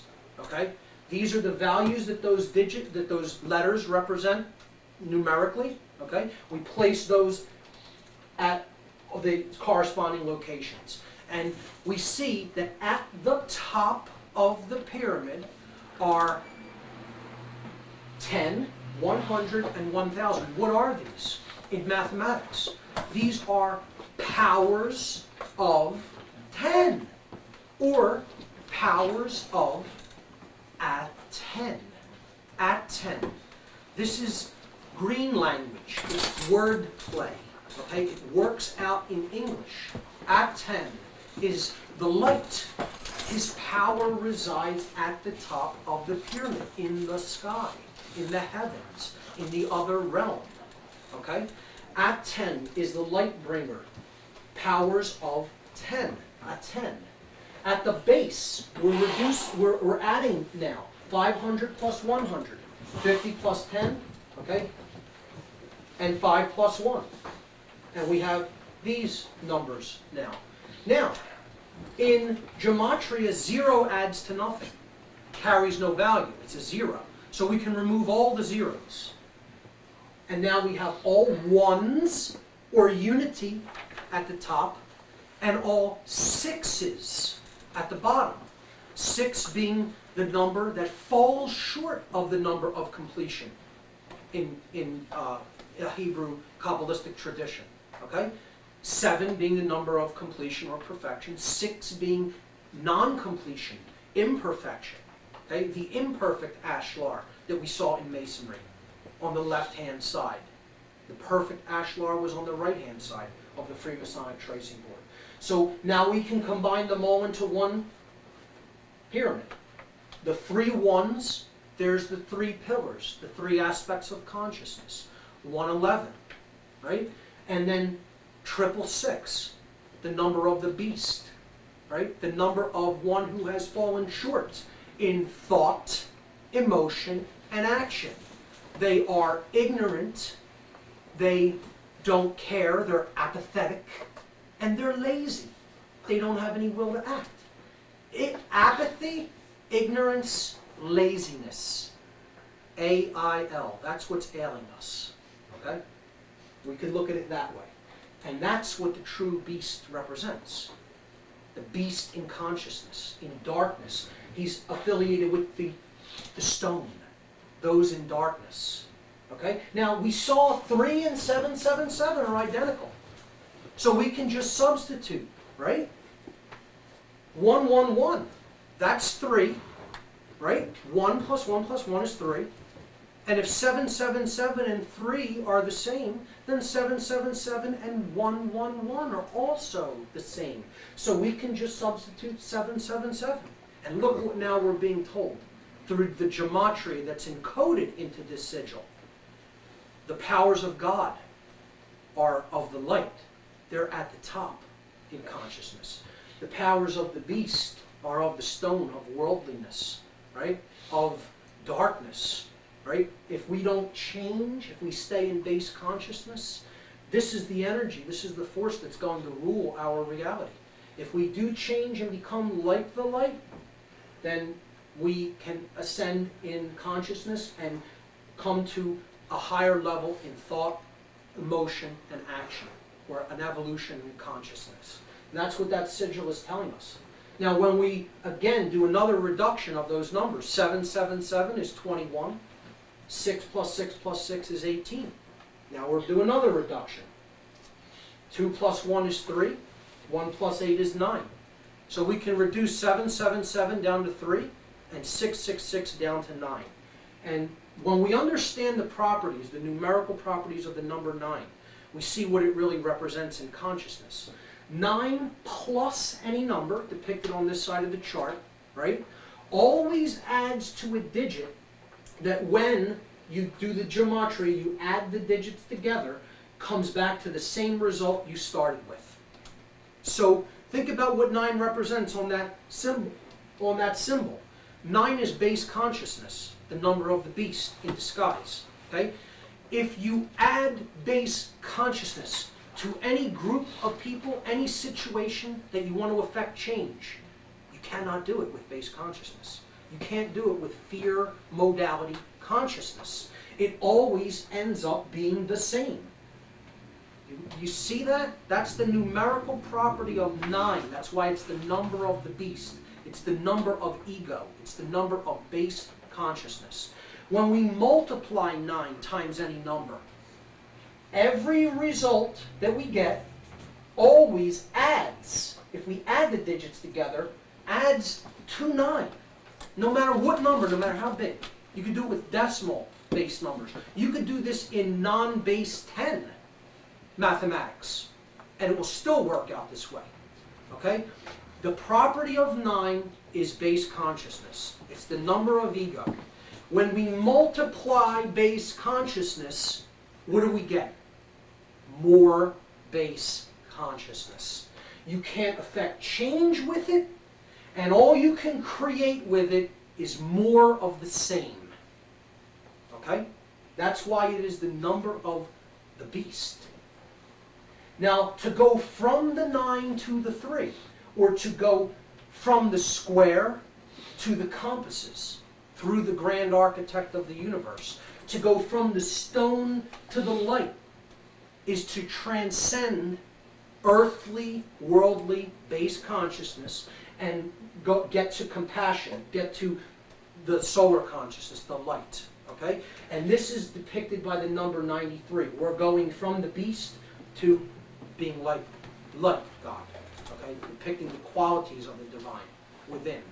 So this number 93 will come up again in the next section, because this is the number of will. Thelema, it is known as in certain occultic traditions. Okay? This is the number of using the divine will and embodying it within to get off the floor of the house, to get out of base consciousness and get onto the compasses or to the light. Okay? So keep that number in mind. It is the power of will, it is the power of love, higher consciousness, and it is the power of ascension, the will to ascend. All right? In architecture, we see that symbology is employed. All right?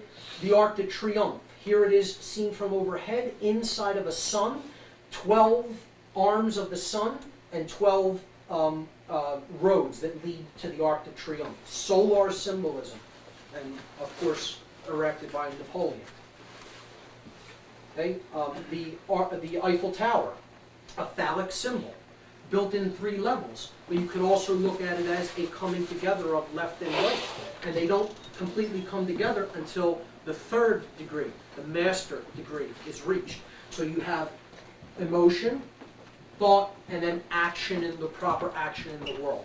Okay, so this could be seen as a phallic male dominator symbol, right?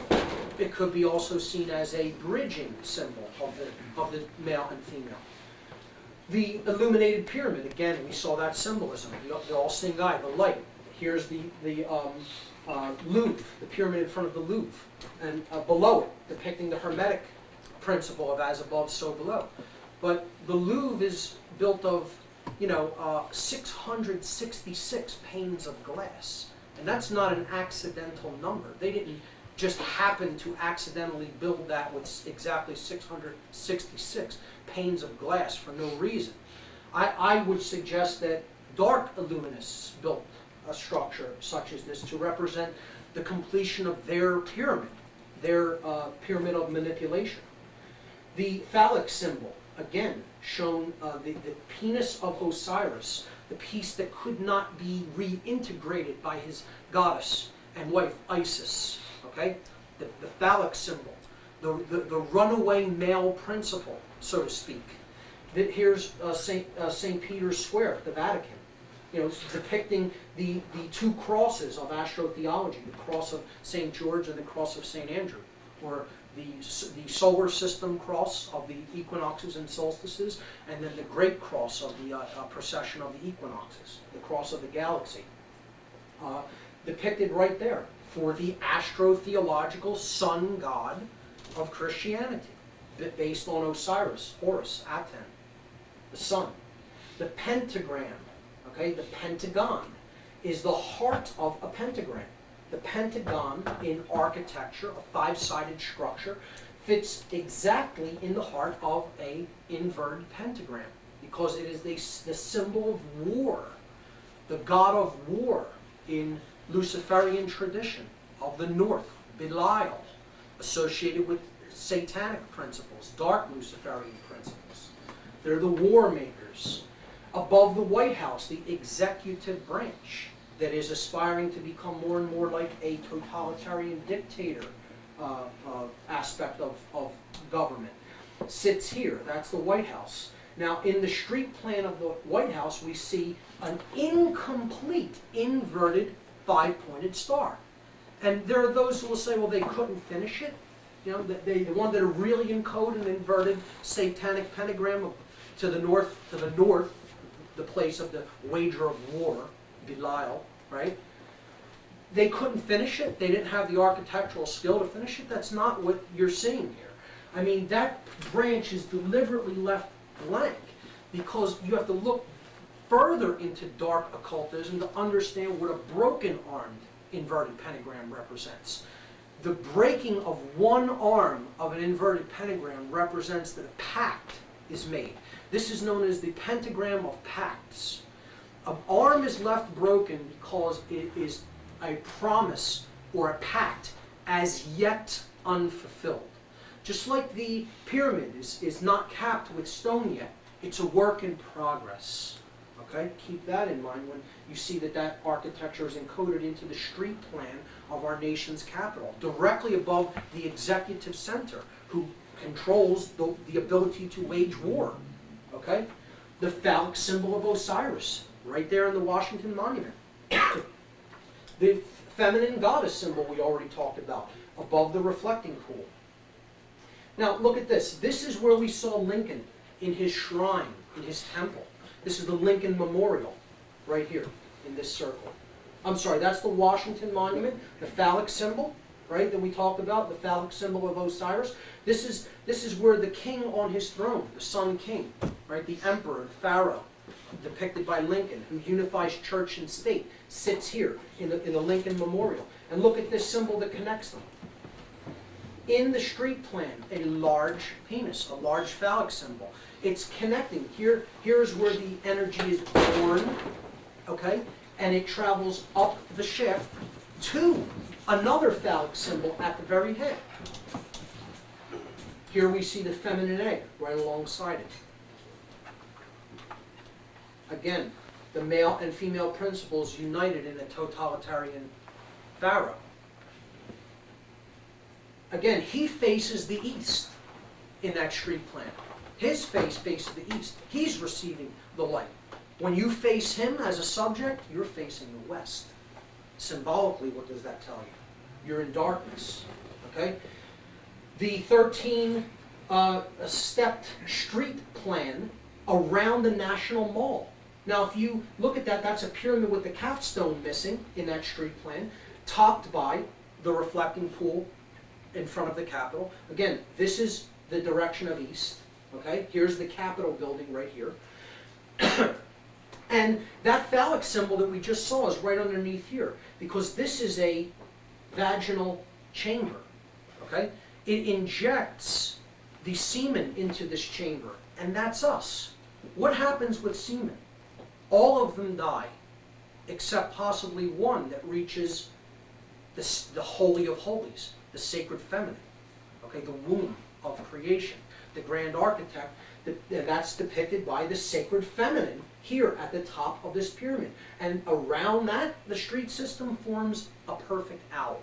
Again, we saw the symbol of the owl. And it's sitting at the top of a pyramid with the capstone missing. We saw what that represented. And it's having all this male phallic energy directed toward it. Again, it is a rape. It is a male rape of the sacred feminine. I don't look at this as a positive union between male and female principles. Possibly that is what the builders of this system may have wanted to encode, but is that how it is being used? Okay, intent versus how it is now being used. Okay, we see the compasses in square also encoded into that symbology. 13 levels again. Now, the date, I should have mentioned, the date 1776. That's the birth date of this country through the Declaration of Independence, the declaration of our personal sovereignty from the country of England. And it also represents, in the dark tradition, the beginning of the Bavarian Illuminati Society. Okay? The dark occultists that ultimately are putting a plan into effect for total domination, total male dominance. Here's a close-up shot of the owl in the road system around the Capitol building. And in my opinion, my interpretation of this is the sacred feminine body that is supposed to be the Congress. Congress is a sexual term that represents union of male and female. That's what it is supposed to embody. Having conscience and then putting it into practice in the proper way in the world through conscience, right? But it's being surrounded by that beast owl that we saw in the cremation of care ritual. All symbolic correlations. Why is that owl around the Capitol building? Because it is being devoured by the beast, in the belly of the beast. Above it, here's the seal of Solomon encoded into the street system. The chalice and the blade. There's an entire occultic / Masonic plan to all of Washington, D.C. Encapsulates the as above, so below principle. The 5 and 6 pointed stars are depicted. The phallic symbol and egg symbology is employed. The Masonic compass and square, the owl, and the all-seeing eye in an illuminated torch is also employed. It's so much to go into. I could do another entire presentation just on that, but in the interest of time, I'm just trying to whet your appetite to understand how much there is encoded symbolically through symbolism into architectural structures and street plans. So this last symbol, and then we'll go into what I call chaos sorcery, is the hypercube. The hypercube is the cube within the cube. To visualize this shape, we have to understand dimensions of being, dimensions of space and time. The point is the no dimension. Okay, it references a place. The line is when you join 2 points and now you have a single dimension of space. You can go backward and forward. You extrude the line, okay, and you get a plane represented by the square. Okay, now you have length and width, 2-dimensional shape, flat land, so to speak. And I don't want to make this too complicated or to get too heavy into the math. We just want to simply visualize these shapes and how they are extruded. Now we extrude a cube. We pull the cube into another, the square into another dimension, and we get a cube. Now we have a 3-dimensional frame of reference. We have length, width, and depth. Okay, so we have our 3-dimensional world is structured such as this. But now to visualize the 4th dimension is very difficult because we don't live in a higher dimensional space. We only live in 3 dimensions of being. So imagine if you take a cube. Look at this cube down here. Okay, you can visualize that lower portion of the cube, and you're just going to now stretch it into another dimension. You're pulling all the parts of the cube, and you're just joining them together. I don't know how many can see that or can visualize it, but if you do that, what you're really doing is you're taking every face of the cube and rotating it into another dimension of space. This is known as the hypercube, or the 4-dimensional cube. And it takes digging to find the symbology of the hypercube in occultism and what it ultimately represents. The hypercube can be seen a couple of different ways. Okay? We saw this chart in part 2. We saw that we live in a physical reality, body-based consciousness, 5-sense identification. Okay? Yang energy, so that's the male. The spirit or the sacred feminine principle, conscience, higher level awareness, understanding that we are a spiritual being, represented by the inverted triangle. They come, spirit and body come together, or yang and yin energies come together in the realm that we call mind. This is where we use the essence of our consciousness to create our reality. It ultimately comes from mind. Okay? So this is the level they have to control if they want to control how we are affecting and building, creating our reality. The mind must be controlled. You're not going to control the spirit, okay? Not in a physical world, okay? And if they try to control the body, people would know what's actively being done and rebel against it. The only way to put a permanent dictatorship in place that is a prison without bars is to do it in the frame of mind, where the people who are really being held prisoner don't even know that they're prisoners. Okay? So that's done in the realm of mind, where the spirit and body merge to create the Star of Solomon. Okay? So the hypercube represents the merging of spirit and body. So this is body, this is spirit, and they merge. Spirit descends into physical form, body or base matter tries to rise up to understand itself as spirit. Okay? Now if we circle that, that's the totality of everything that is. The universe is a perpetual change, the one change. Universe, versare in Latin means change.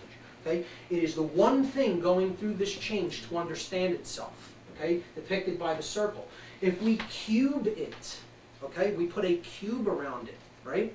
We're seeing that that is the whole, the world of matter, right? This outer cube represents the world of form, the world of matter. Spirit descending into matter and taking different forms to have experience. I know that this is a bit abstract, but follow me here. Okay? That's the large cube. Okay? It's the totality of those two things united as one. Now, if we look inside here at this union between them, what is that union? And that's why I colored it yellow.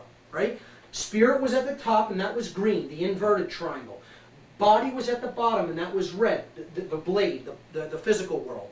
And the union was yellow, and that was mind. So if we draw another cube, we see that's another cube. See the shape? A hexagon is a two-dimensional projection of a three-dimensional cube. So if we draw these lines in there, as I'm going to right now, we see that cube. You see that? Okay, so there's a cube outside, and then there's a cube inside. This is the hypercube. Okay? The cube within the cube, hence a hypercube. If you draw one cube inside another, you have a four-dimensional projection of a hypercube. Four-dimensional version of drawing, conceptualization of a 4D cube. Okay? So this cube represents the physical world, the universe, the big cube. And the cube inside represents the mind. So, what a light occultist sees this as is the mind, right, is a way to experience the all. We create our reality in the one change that is everything, the universe. Right? But the dark occultists see this as the prison. As a matter of fact, they see it as the double prison. The large cube is the prison of the physical world. They see spirit as being imprisoned in matter.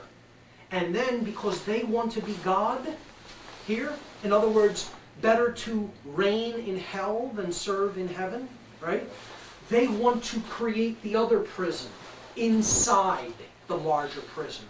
So the hypercube in dark occultism, and you have to really study and dig into occultic traditions to understand this symbology and how it's used, is the prison of mind inside the prison of matter, the double imprisoned consciousness. Okay? Now, if you look at a two-dimensional projection of the hypercube, it's an octagon. Okay? This outer line forms an octagon. Now, where do we see octagons? And what are the reasons for employing octagonal symbology on things? Well, look at where we see octagons. Male dominator type atmospheres. Cage fighting no better illustration of our complex base behavioral manifestations. I'm not totally knocking the sport and saying that it's a horrible thing, but it's a good way to really engage in some brain damage, okay? Knocking one another unconscious, slamming extremities into the holy of holies, the thing that helps us to create our experience. I know I wouldn't engage in an activity like that. I care about the health of my brain far too much because I know my brain helps me create my experience. So they fight inside the octagon, okay? The prison, the cage, on top of a cop's head, on the crown chakra, the seat of light, the seat of the life force energy as it enters the body, is the octagon. It's a black octagon, the hypercube placed upon the head. Talk about mind control, the prison of mind, identified with the five sense reality of the prison of matter. No higher symbol of mind control in dark occultism than the hypercube. And it's placed right on the crown chakra of every cop. Where else do we see it? Anyone? Stop signs. There it is. Thank you. Everywhere. On every corner. Telling the soul to stop and using the vibratory energy of red light. Red light says stop. Blue light says listen, receive, do this, accept. Red and blue. Why are they used that way? Control. The next section, the last method of manipulation, chaos sorcery. This is the biggest gun, the biggest cannon. It's the A-bomb of the methods of manipulation. When all else fails, they bring this one out. And that's what 9/11 was all about. 9/11 was an example of this philosophical construct. The Hegelian Dialectic. The modified Hegelian Dialectic. I don't want to pin this on this philosopher, okay? I don't believe this is how he meant it to be used. The occult, the dark occultists take conceptual ideas, pervert them, and use them for their own will and their own ego, okay? So the Hegelian Dialectic is the framework for guiding our thoughts and actions into conflicts that lead to a predetermined solution. This is accomplished by manipulating consciousness into a circular pattern of thought and action. Thought and action, not emotion. The emotions are controlled. They're taken out of the equation. They don't want you really employing emotion. They want reactionary thinking, reactionary behavior. Okay? The synthetic solution to these conflicts can't be introduced unless those being manipulated take a side that will advance the predetermined agenda. This is wanting to win the game before the game has begun being played. You have an outcome that you want to affect. You want people to go along with the outcome. But if you go immediately to that and present it instantly, there will be a blowback reaction. People will say, not going along with that. Okay? I don't want that. But the dark occultists, the sorcerers, the manipulators want it. So they create a problem. They create a situation that they created. Okay? It's a total orchestrated problem. Okay? They want to get a specific reaction from the people they want to affect and control. They want a reaction of fear. They want a reaction of confusion. And then they could step in with their predetermined solution and act as savior. Okay? Problem, reaction, solution is what the researcher David Icke calls this. I have a slightly different term. I think this is a great term, but it's based in fear. Okay? I call this chaos, confusion, opportunity. Okay? Chaos, crisis. You know, you have to make a crisis and it's got to be chaotic. It's got to inspire fear. And it's got to place people into the modality of confusion. I don't understand this. I don't understand what's going on or why. Right? I'm powerless to grasp this. Somebody tell me what's going on. Right? And then the opportunity for those who had a solution all along to step in and present it. I believe one of the Federal Reserve chairman or somebody involved at high levels in the financial institution recently said, never let a good crisis go to waste. Rahm Emanuel, thank you. Okay? He, not the Fed, he is Director of Defense. Chief of Staff. Sorry, Chief of Staff. Just made the statement, never let a good crisis go to waste, referring to the modified Hegelian dialectic. Okay? David Rockefeller, globalist banking family elitist, said, we are on the verge of global transformation. All we need is the right major crisis and the nations will accept the New World Order. I have news for you, that's not the New World Order of light, folks. That's the Pyramid of Stone. Okay? And this was that major crisis. It was 9/11/2001, a highly significant symbolic date and a highly significant symbolic event. And I am not here today to talk about 9/11 as being an inside job. If you don't grasp that 9/11 was an inside job, go do some homework. Okay? I'm not going to waste 1 second talking about that, and nor will I field any questions about that. I'm uninterested in it as an inside job. A 5-year-old child could pick apart this event as an inside job. Okay? I'm here to talk about the esoteric significances of this event as it relates to occultic traditions and the iconography and symbology employed, what it is telling us subconsciously. Okay? So the first thing you have to understand about the event is that it employs 3 major occultic traditions in a perverse sense. In no way should anyone leave here today thinking that I am denouncing these occultic traditions, these mystery school traditions. I am not telling you that these are evil traditions. I am telling you that the orchestrators of this event were employing the symbology of these traditions to affect their change in a perverse, evil way. Okay? I'm not discouraging looking into these traditions. As a matter of fact, I'm encouraging people to look into these traditions because every one of these traditions is ultimately about the knowledge of self. That's what they're really about. They are reflections of our consciousness. And if you study them, you are studying yourself. Okay? So, that's the first thing to understand. This is the tree of life, or the Sephirot tree of the Kabbalah. Okay? This is the high priestess or goddess card of the tarot tradition of divination. And this is, again, we've already gone through an analysis of the first degree initiate's tracing board in Freemasonry. Okay, so those are the 3 occultic traditions employed. Here we see some overt symbolism that can easily be correlated to the event. This is the tarot card known as the Tower, the thunder-struck tower, the lightning-struck tower.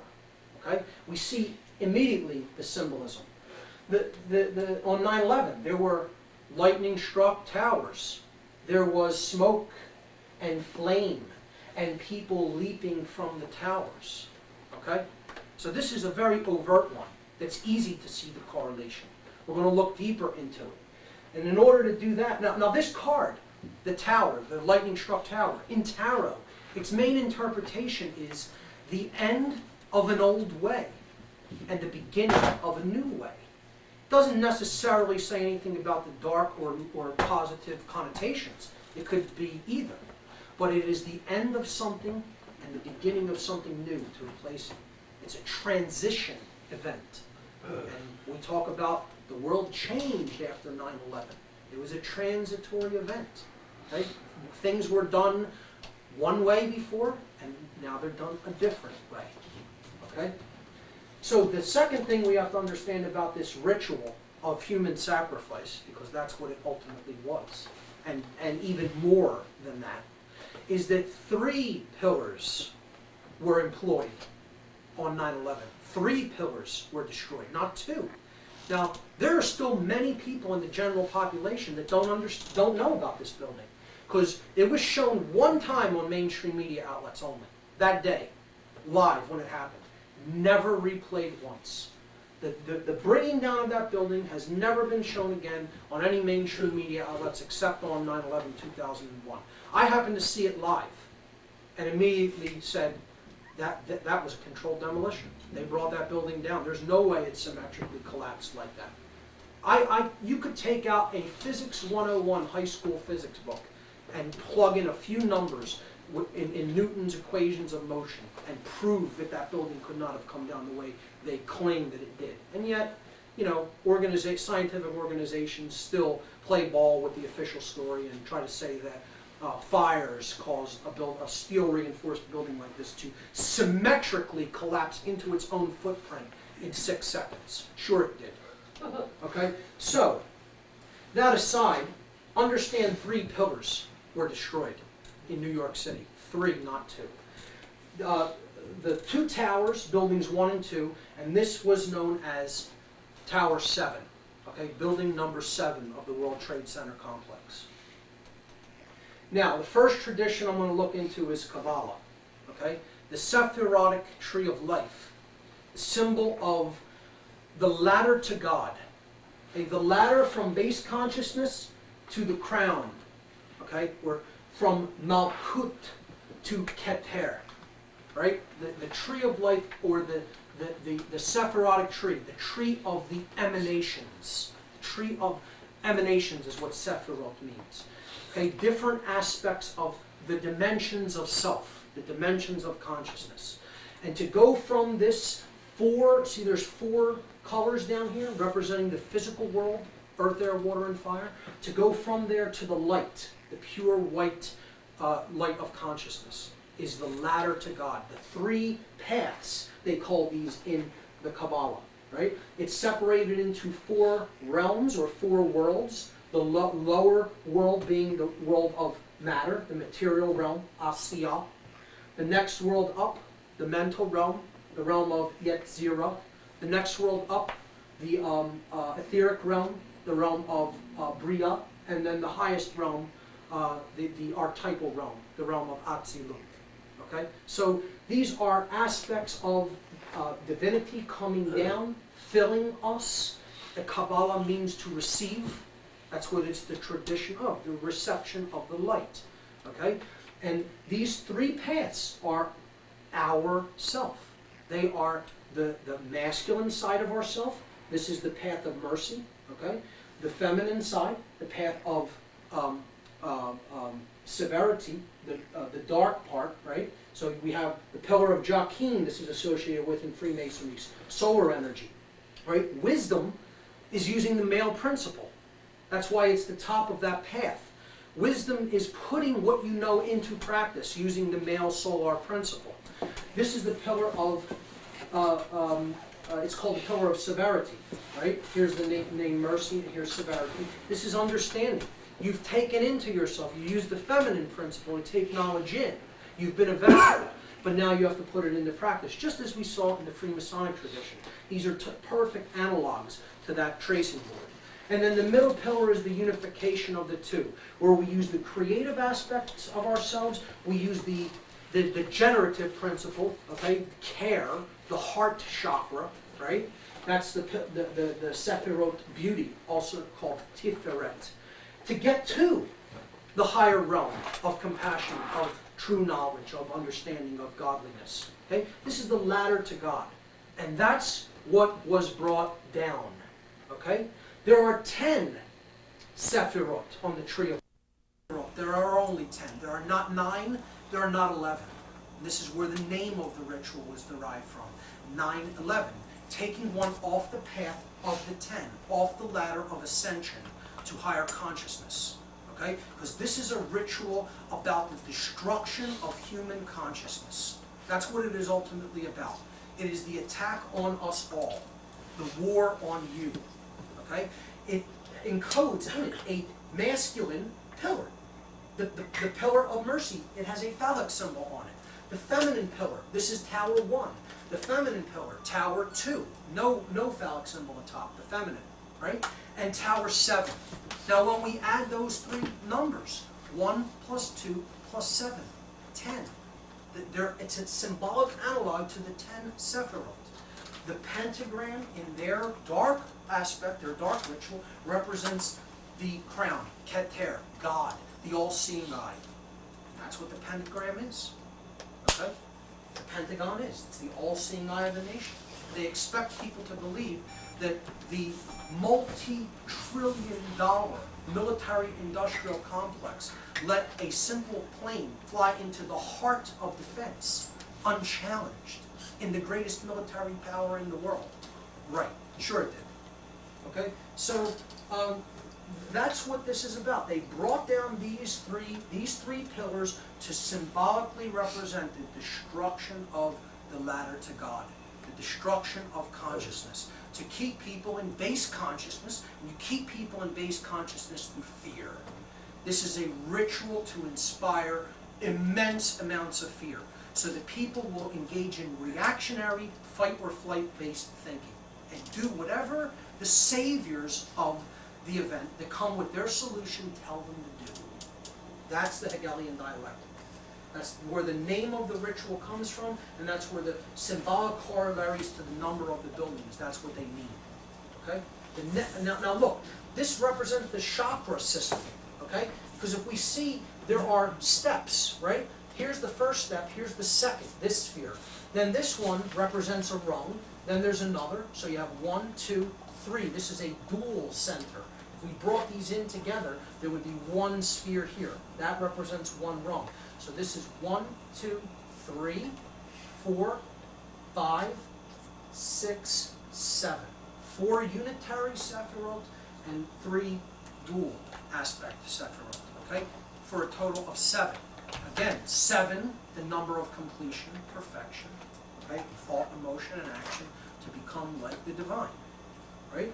We see there are 7 chakra points in the body, each one associated with one of the gods of astrotheology, right? Saturn, the Saturnian base chakra, Jupiter, the creative center, the sacrum chakra, Mars, the god of war, the solar plexus chakra, guts, right? Will, right? The heart chakra is the earth.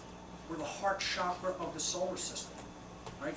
Care, where care is learned, where we learn that care is the grand architect of our experience. The Venus, the throat chakra, the feminine principle of speaking the truth into existence. The universe is spoken into existence after it is learned, right? After the truth is learned. The Mercury, the third eye chakra, the messenger of the gods, associated with Hermes Trismegistus in the Hermetic tradition. And then finally the crown chakra, Christ consciousness, the solar mind, okay, the light, the crown. That's what this symbolically represents, and that's what they're destroying. That's what this was an effort to destroy the middle pillar. That's why this building had to be taken down. Ritualistically, it could not be allowed to stand. Some free will event prevented a flight from reaching its target. And in my understanding, that's where Flight 93 was headed. The flight of will. But it didn't strike its target. Free will intervened in some way to prevent it from hitting the middle pillar. Building 7. How many more symbolic correlations are needed? You know, every aspect. 7, you know, the desire to reach higher consciousness, ascension, perfection. 93, the one that didn't make it to its target because of an act of free will intervened. So they bring the middle pillar down anyway to complete the ritual. Leaving that building standing, what would it mean symbolically? Will still stands. Will is not dead. Thelema is still present. Love is still present. Right? The desire to ascend is still present. They couldn't allow that. They had to bring that building down. Okay? Tara is the next tradition. Here we see the goddess again, depicted between the 2 pillars. She's conscience. She's care. Okay? She's the grand architect. She sits in the temple, in the Holy of Holies. Solomon's temple again. The pillar of Jachin, the pillar of Boaz. Okay? She's in the temple now, veiled from the outside. Here is the Sephirotic tree on the veil depicted. Right? Above this symbol, which represents the hidden realm of knowledge, which the goddess carries. Da'at is the sphere of knowledge that sits under Keter in the tree of life, where the tree grows from. The no thing that is the everything. She is Ma'at, the divine mother, the cosmic womb of creation, so to speak. Okay? Other names for this goddess was Ta'urt in Egyptian cosmology. She was also known as Ta'ruth. Ta'ruth, we get the word truth out of. The word truth is derived from this name, of this incarnation of the goddess. Right? Because that's what she is. She is nature, the principles of nature, the principles of natural law, the truth. She holds the book of truth. She holds the Torah, the law, natural law, truth. Right? The end is veiled by her cloak. None can see the end. No one knows how this is going to play out, because the end isn't written yet. The end will be written by us, by our choices that we make in this reality, through our thoughts, our emotions, and our actions. That is why the end of the book of truth, of how the story ends, is unwritten, or is at least veiled.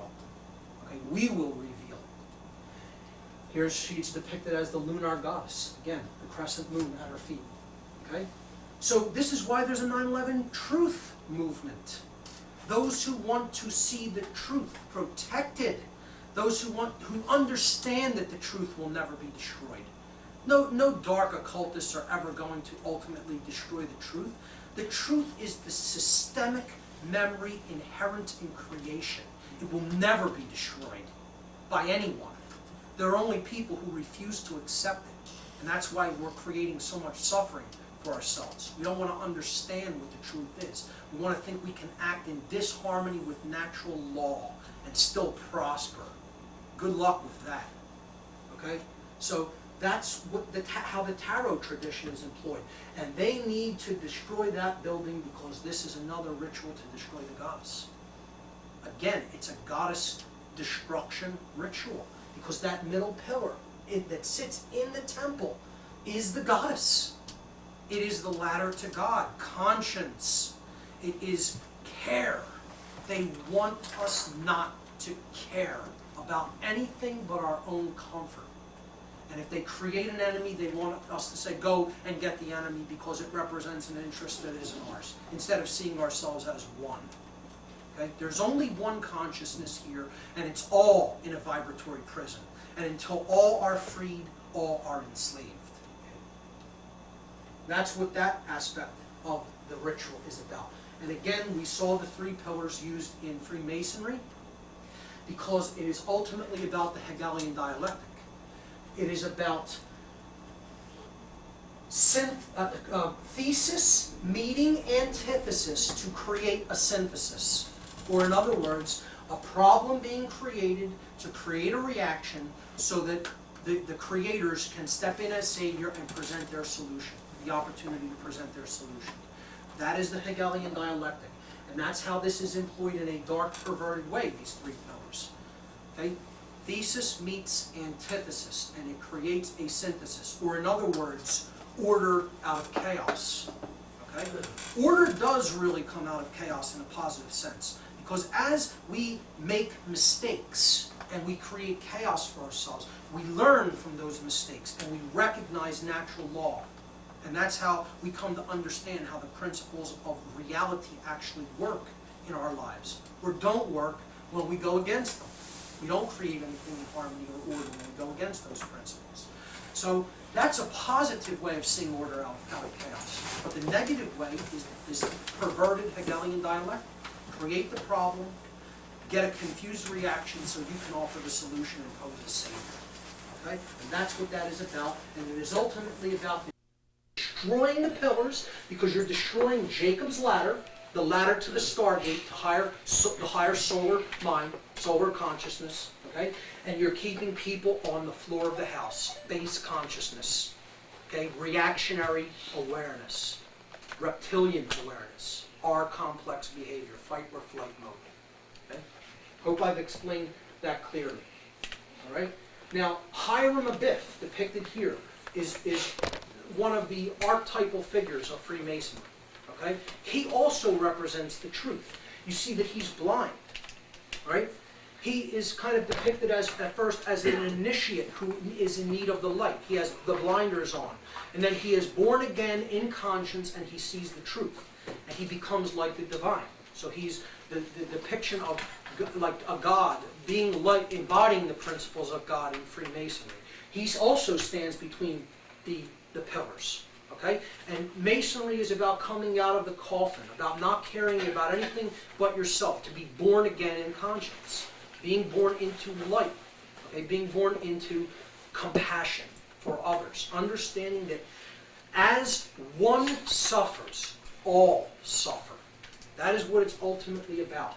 Okay? You see him depicted under the G, the grand architect of the universe, care. Okay? So, this is, I'm presenting this to help you understand that he refuses, in a Masonic story of the third degree ritual, he refuses to give the word of Masonry. Okay? He refuses to give the master word, the hidden word, right? And the reason he refuses it is because he doesn't want to do someone else's work for them. These ruffians, so they're called, they are people in base consciousness who want to get there quick. They don't want to do their own work. They just want to steal from others. They want to manipulate. Okay? They hit him with the three tools that represent ignorance, apathy, and laziness. Okay? The three things that keep us in base consciousness. And then he dies, and then he eventually is resurrected again, but with the help of the relief of his fellow Masons. Okay? So it is like the idea that we all have to work together to try to help raise each other's vibratory energy and consciousness and pull people out of this state of darkness, of dark matter, and of only caring about ourselves so that we can really ascend in consciousness. That's what the story of Hiram Abiff is about. He refuses to give the word of the Master Mason and says, it will be revealed when the temple is rebuilt, referring to the Temple of Solomon, of which he was the chief architect, okay, in the story. The word of the Master Masons is equilibrium. That's what it is. Okay? I've taken no oaths to any worldly order, so I have no worries about revealing any knowledge. As a matter of fact, there are no secrets in Freemasonry. All the knowledge of the tradition is openly available to anyone who seeks it. The only thing that is actually held back from anyone is the workings of their internal rituals of their lodges. However, there are no secrets in the understandings of the conceptual ideas contained in this tradition. So the word of the Master Mason is ultimately equilibrium, okay? Because you will know equilibrium when you rebuild the Temple of Solomon. It will come to a place of balance between the left and right hemisphere, the sun and the moon. That is the state of equilibrium that the Master Mason seeks. Okay? So that's why he refuses to give the word. Nobody can do this work for you. You can only do it yourself. You can only work on your own temple. And maybe once you work on it, then you could help to influence others. But you can never do that work for them. Impossible. Everyone is doing this individually or not doing it. Okay? And all we can ever hope to be is an influence for another. You'll never be able to accomplish that work for them. That is the true nature of the great work. And I'm illustrating this because I want you to understand that the temple that existed symbolically in New York City is an analog to the original temple in Egypt, or Kemet. Okay? The Giza pyramid complex is one of the older incarnations of the Temple of Solomon depicted symbolically. Okay? So we can see this carried over. Okay? You have the two large pillars and the one smaller one that is about half their height. We have the 210-story pillars, a male one that is capped, and a feminine one, again, the grand pyramid, the great pyramid of the great architect Care, right, the goddess, okay? And the middle chamber, the middle pillar here, right, which is the Jacob's ladder, or the middle path, right, that leads up to the all-seeing eye, building 7. And that is a symbolic corollary for the pyramid of Menkaure depicted here. Okay? So, and there is a sphere in the middle of the complex. That is a symbolic allegory, a symbolic analog for the Sphinx in Egypt. Okay? So this is an older incarnation of the temple. This is a newer incarnation of the temple. and this one was destroyed, okay, in New York in 2001. The two pillars are another symbolic corollary for a concept that's contained in some prophetic books in the Bible, specifically the book of Daniel, okay, in which the account of the Babylonian king Nebuchadnezzar is given in a dream sequence where he dreams of the Babylonian gold-headed man. This represents the Pharaoh, okay, that male dominator solar king that we saw depicted on the throne as Lincoln is in the Lincoln Memorial. Okay? The gold head in this dream sequence represents total unification of power. The coalescence and the centralization of power in one earthly authority that unifies church and state as one. Okay? This descended over the ages, this type of power, to encompass the silver. You know, it lowered in its purity. Okay? Power is beginning to descend as an entrenched idea. Okay? That we are free beings. The idea is coming in more. Now it descends again into the bronze. Okay? Now it descends again where it finally separates, okay, into the iron legs. One pillar of iron representing church, one pillar of iron representing state. Okay? And that is the separation of church and state in two distinct authoritative bodies. Okay? Look at the two pillars of iron that were destroyed, of steel. These were the pillars that were destroyed. The legs of this Babylonian gold-headed man that represents total power. Now, they were destroyed for a reason. The legs were destroyed, okay, because they want to get back to the head. They want to unify church and state. That's what the dark New World Order is about. It's about total centralization of power into a worldly authority that governs both government and religion. It is ultimately a unification of those two principles, with man as God, the elite representing God on earth, ruling over that male dominator structure. Okay? So that's what their ultimate goal to get back to is. We see the two pillars depicted here in the background with the setting sun. Okay? Death. The rider on the white horse, bringing the end of freedom, right, is carrying the flag with the inverted pentagram, representing the worldliness, okay, the destruction of spirit. And he's running down a king. Here, you see a crown. This is a king in a royal purple robe with a crown. And he's running down the Pope, wearing the mitre of the fish, Pisces. Okay? So he's running down the head of state, and he's running down the head of church on his horse, killing them, destroying church and state so he can become the ruler of both on earth. That's what that card symbolically is showing. When that happens, the light goes out from the world. Same principle as building the pyramid in stone. And look at what they're building in place of the Twin Towers in New York City.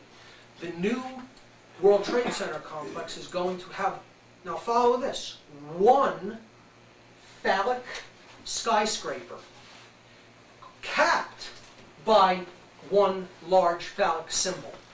The total height of which is going to be 1,776 feet tall, representing the unification of pillars where there once stood two, okay?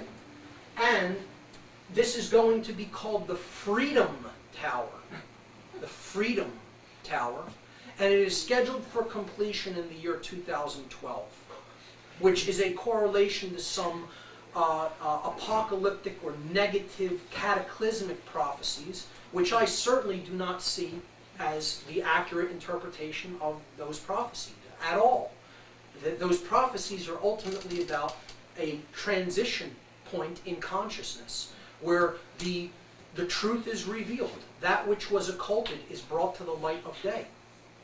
And what is done in the dark will be brought to the light. And people's consciousness will change as a result. Okay? But look at what they're building there in place of those two towers. Not a positive piece of symbology in my interpretation, and definitely a symbolic corollary to the dark Hegelian dialectic in action. And that's, we're going to look at the gematria of 9/11. If those correlations aren't astounding enough, look at these. These are the flight numbers that struck each building. Okay? Flight 11 struck the North Tower, or Tower 1. Flight 175 struck the South Tower, Tower 2. Flight 77 struck the Pentagon. And again, in my analysis, Flight 93 was headed for Building 7, not the Capitol or the White House, as is claimed by the mainstream media. Again, this representing the middle pillar, the goddess, truth, higher consciousness, the ladder to God, etc. Willpower, hence the number 93, to go from the 9 to the 3. So, is there a pattern in these numbers? Well, at first glance, you may not think that there is. But let's perform the technique that we showed on the dollar bill with gematria, okay? Occultic numerology, okay? I'm going to leave 11 alone for the time being, okay? Because these other two numbers are also these other three numbers are also going to reduce to two-digit numbers. So, add 93, and you get 12. Add 175, and you get 13. Add 77, and you get 14. Now, is there a pattern? 11, 12, 13, 14. Okay? Let's do another round of addition. Okay? 1 plus 1 is 2. 1 plus 2 is 3. 1 plus 3 is 4. 1 plus 4 is 5. So, what do these flight numbers represent? They represent the power that destroyed the building. Correct? The powers that destroyed these buildings were the planes. At least that's what they claim. Okay?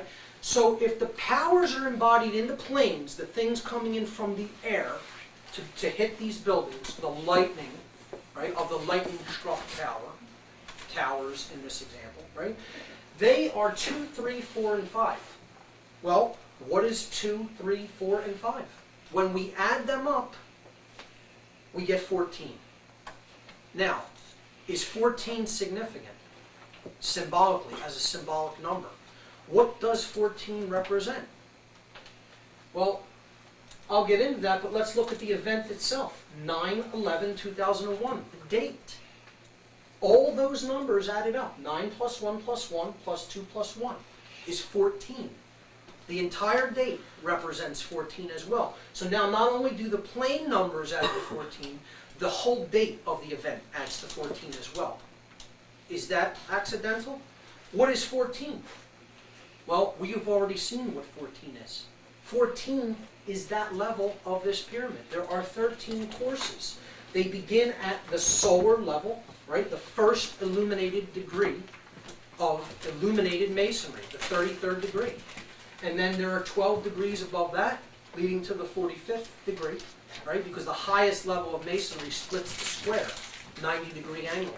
It takes you right off the square and to the apex of the compasses. The 45th degree, right, is the one who is illuminated under the all-seeing eye, right? Who is at this level of the pyramid, right there.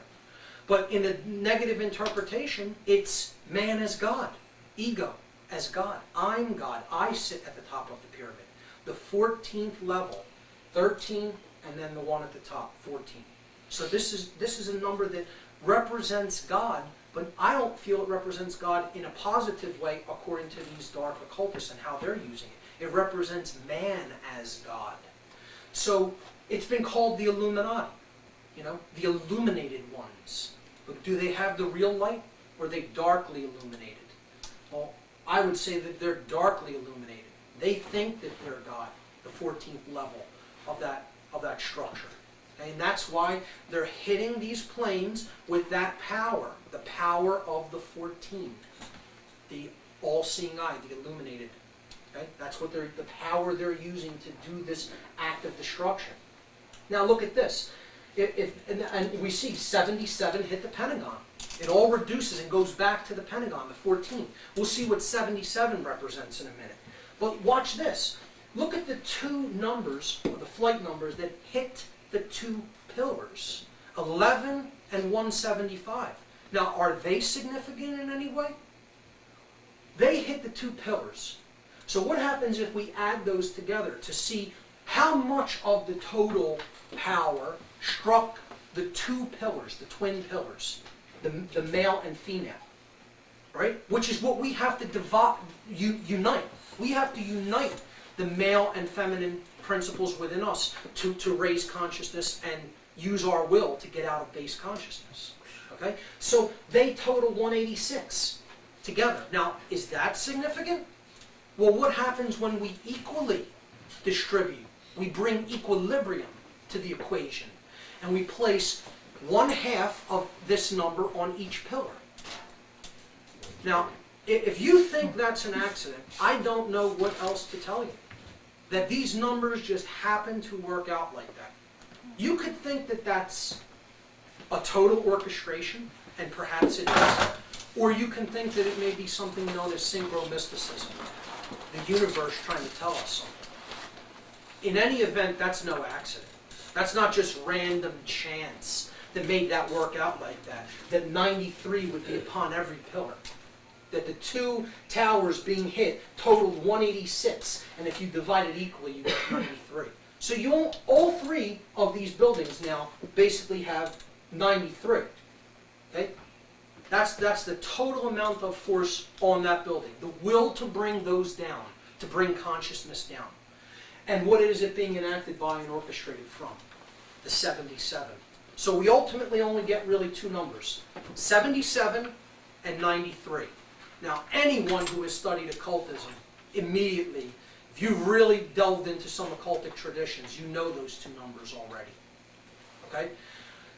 And we're going to compare them to this number, the number of God, the number of the completed one in thought, emotion, and action. This number, 777, again, we saw it reduced to 21 and 3. Right? God, completion, perfection. That's what it represents. Okay? The number 93 we saw also it reduces to 12, which also reduces to 3. So you have equivalency here. Okay? So this is the number that represents love, will, or thelema. Okay? Ascension, the ability to ascend in consciousness from the floor of the house to the gods, or from the base matter to the light. Okay? But what is 77? Well, if 777 is a reflection of the divine through thought, emotion, and action, what is 77? In occultic traditions, the 77 is the number of the sorcerer. It's the number of the one who uses the knowledge of consciousness for his own egoic benefit and the manipulation of others, because he is the skull and the bones. Okay? He has reached attainment in intellect, the skull, and he's reached attainment in the will to act, the bones. But what's missing? Heart, conscience, care, in a true sense, that we are all connected. So he is 2 of the 3. He's the 14, the one who thinks he's God, who thinks he's illuminated, who thinks he has the light, but he's totally trapped in ego and 5 sensory consciousness. So he is 2 of the 3. So what's 14 over 21? 777 is 21.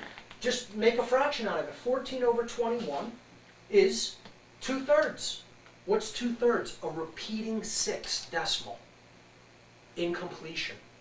The beast. Base consciousness. The sorcerer.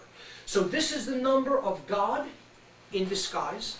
This is the number of the beast in disguise. So we go back and look at the beast, sorcery, chaos, that which brings chaos, not order or peace. Okay? This is depicted on the 3rd degree tracing board. Okay? The skull and the bones. What's in the coffin? Care, conscience.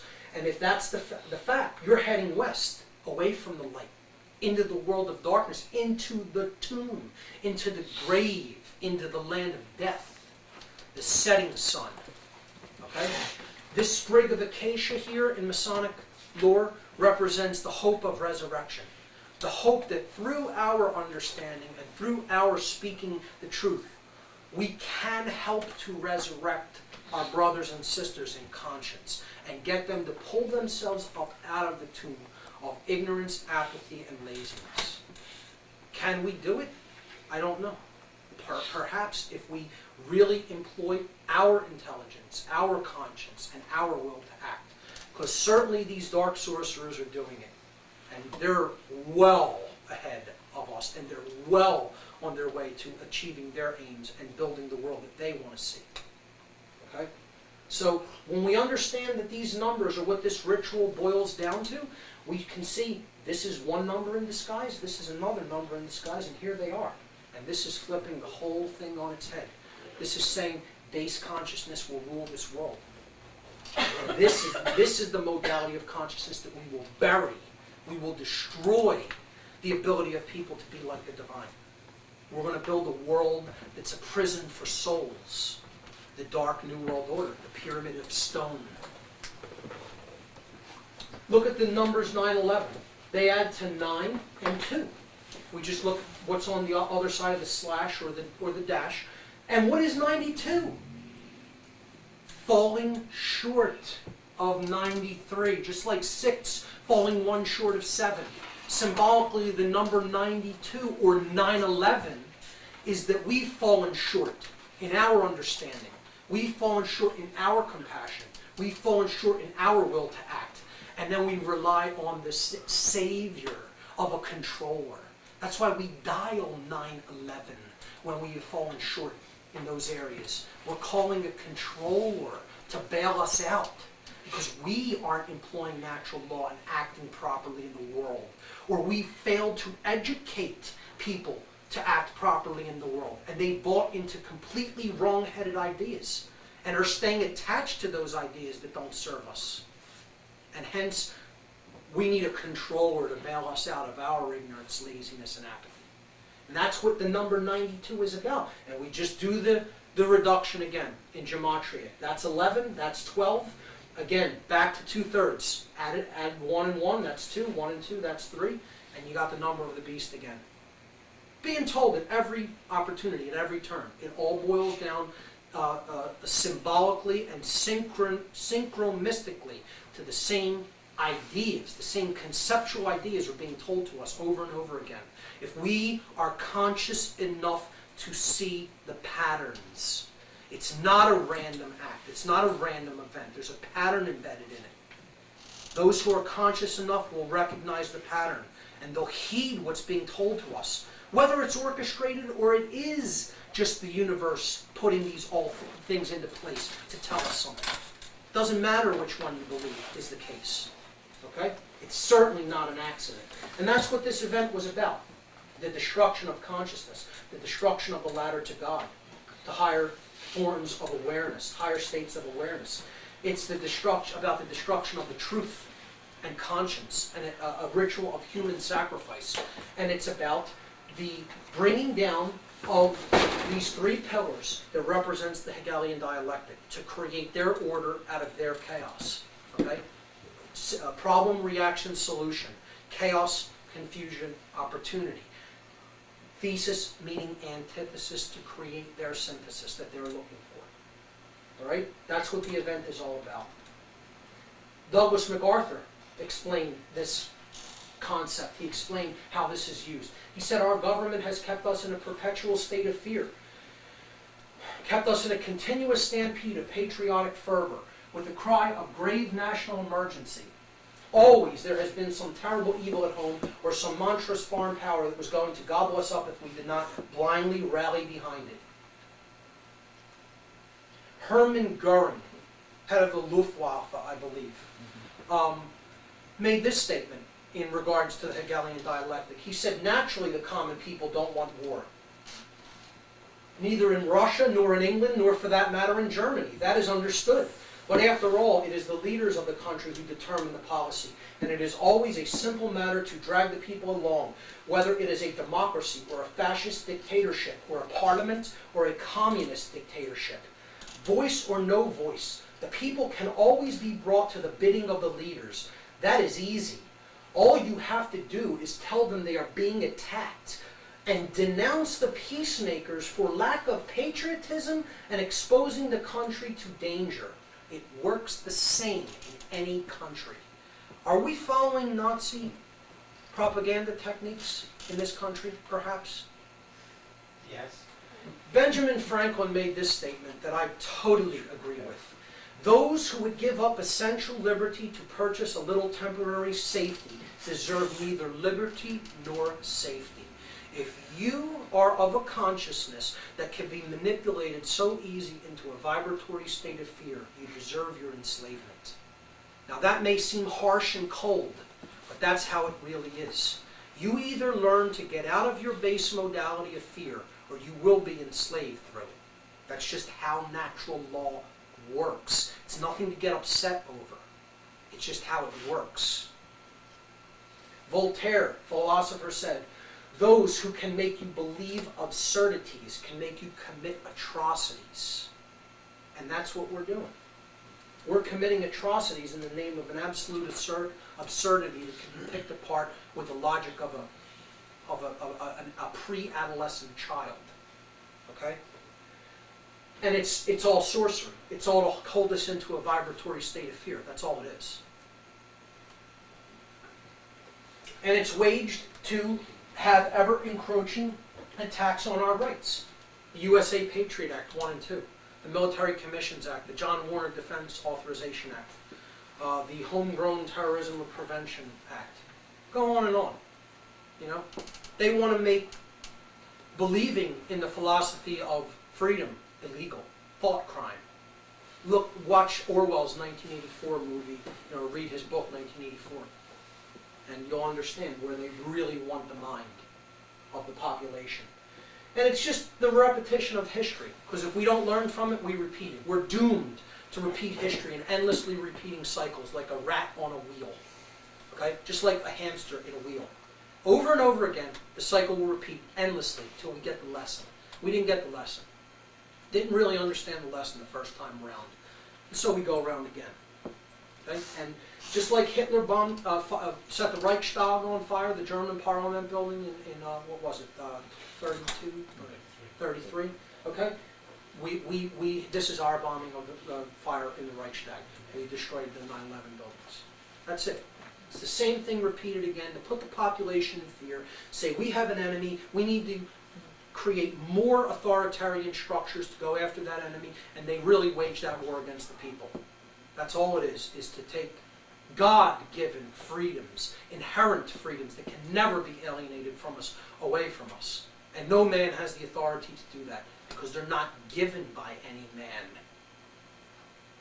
And that's what war is all about, you know, just sending these people off to the theater of sacrifice. And this is the atrocities that we're creating because of the absurdities we believe in. You know, people will say that's justified. Yeah, well, let that be your child and then tell me how justified it is. Okay? And we're torturing people. And it's becoming socially acceptable in the minds of the people that this is okay. That kind of behavior is okay. You know, we're dehumanizing people. You make them less than human, and then anything goes from that point forward. And this is the kind of beast consciousness behavior that, as Americans, we're behaving in. Because most people haven't read a book worth reading. To be honest, okay, they're in total darkness, in total ignorance. And this is the 33rd degree emblem of illuminated Freemasonry. Not saying that the symbol in and of itself or the degree is evil, just saying this is one of the symbols that the elite kind of employ to encapsulate this construct of the Hegelian dialectic. The eagle who sees, or the phoenix bird who sees in both directions. Okay? Sees the past and the future, because he's orchestrated it all. Okay? It's this the double-headed bird, you know, the thesis and antithesis meeting in synthesis and flying to the same place. Okay? Just like we talked about in part 2, the false choice, the false opposition, the controlled opposition of politics. Right? Doesn't matter what party you vote for, Democrat or Republican. They're two wings of the same bird. Left and right is meaningless. It's all two flip sides of the same coin in the same hand. And just like Lincoln on his throne, each hand on each pillar, it's like saying, here's the choice. Which hand do you want to get hit with? Because the consciousness that controls him is controlling both. Right? Same thing. Deus meumque jus in Latin means God and my right. A reference perhaps to the divine right of kings. Okay? Maybe a reference to the worship of the left brain. God and my right. Right? Because here's another symbol of illuminated degrees of masonry. Ordo ab chaos. Order out of chaos, which we've already discussed. Not in the true sense of the recognition of natural law through making errors, but their brand of order out of their brand of chaos. Finally, what is the agenda? What is the ultimate esoteric agenda that these dark occultists, dark elitists, are really trying to create? What will their new world order, if they're successful, look like? Okay? Well, it will be a prison for souls. And people have told us about it. It's out in the open. It's in their documents. Okay? Hoover said that, a former FBI director said, the individual is handicapped by coming face to face with a conspiracy so monstrous he cannot believe it exists. Cognitive dissonance. Okay? In refusal to accept what the reality that you see before your own eyes actually is, because it's too painful. Cognitive dissonance. Hoover said that the American mind simply has not come to a realization of the evil which has been introduced into our midst. It rejects even the assumption that human creatures could espouse a philosophy which must ultimately destroy all that is good and decent. The prison for souls is being built.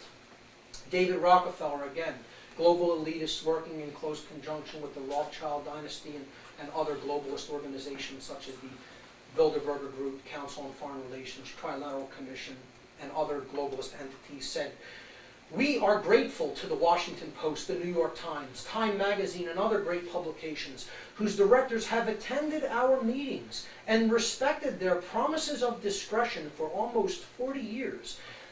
It would have been impossible for us to develop our plan for the world if we had been subjected to the lights of publicity during those years." This man is thanking the yellow journalist complicit media for their silence and not warning the American public about the objectives that these think tanks are setting for the world. Thanking the media for their silence. Because that's what they are doing, not telling the truth. They're cowardly, complicit yellow journalists that have no responsibility to the truth. They're printing whatever they're told to print. That's what journalism has become in the United States of America in the 21st century.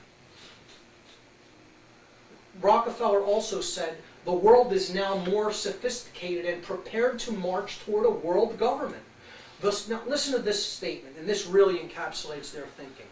The supranational sovereignty of an intellectual elite and world bankers is surely preferable to the national autodetermination practiced in past centuries. He is saying that surely our sovereignty is preferable to the sovereignty of the people of the nations that we will run. We're going to destroy all national sovereignty, and we're going to be the sovereigns and tell people how they will live their lives. We will be the gods on the earth, and you'll go along with whatever we say, because we have the military might to back it up and force you to do it. Because that's what the New World Order is all about. Ultimate coercion. Ultimate male phallic domination. Okay? Making you a slave in every way. That you've been stripped of all rights to lead your life as you see fit. A Nazi regime on steroid, bent on eugenics and population reduction.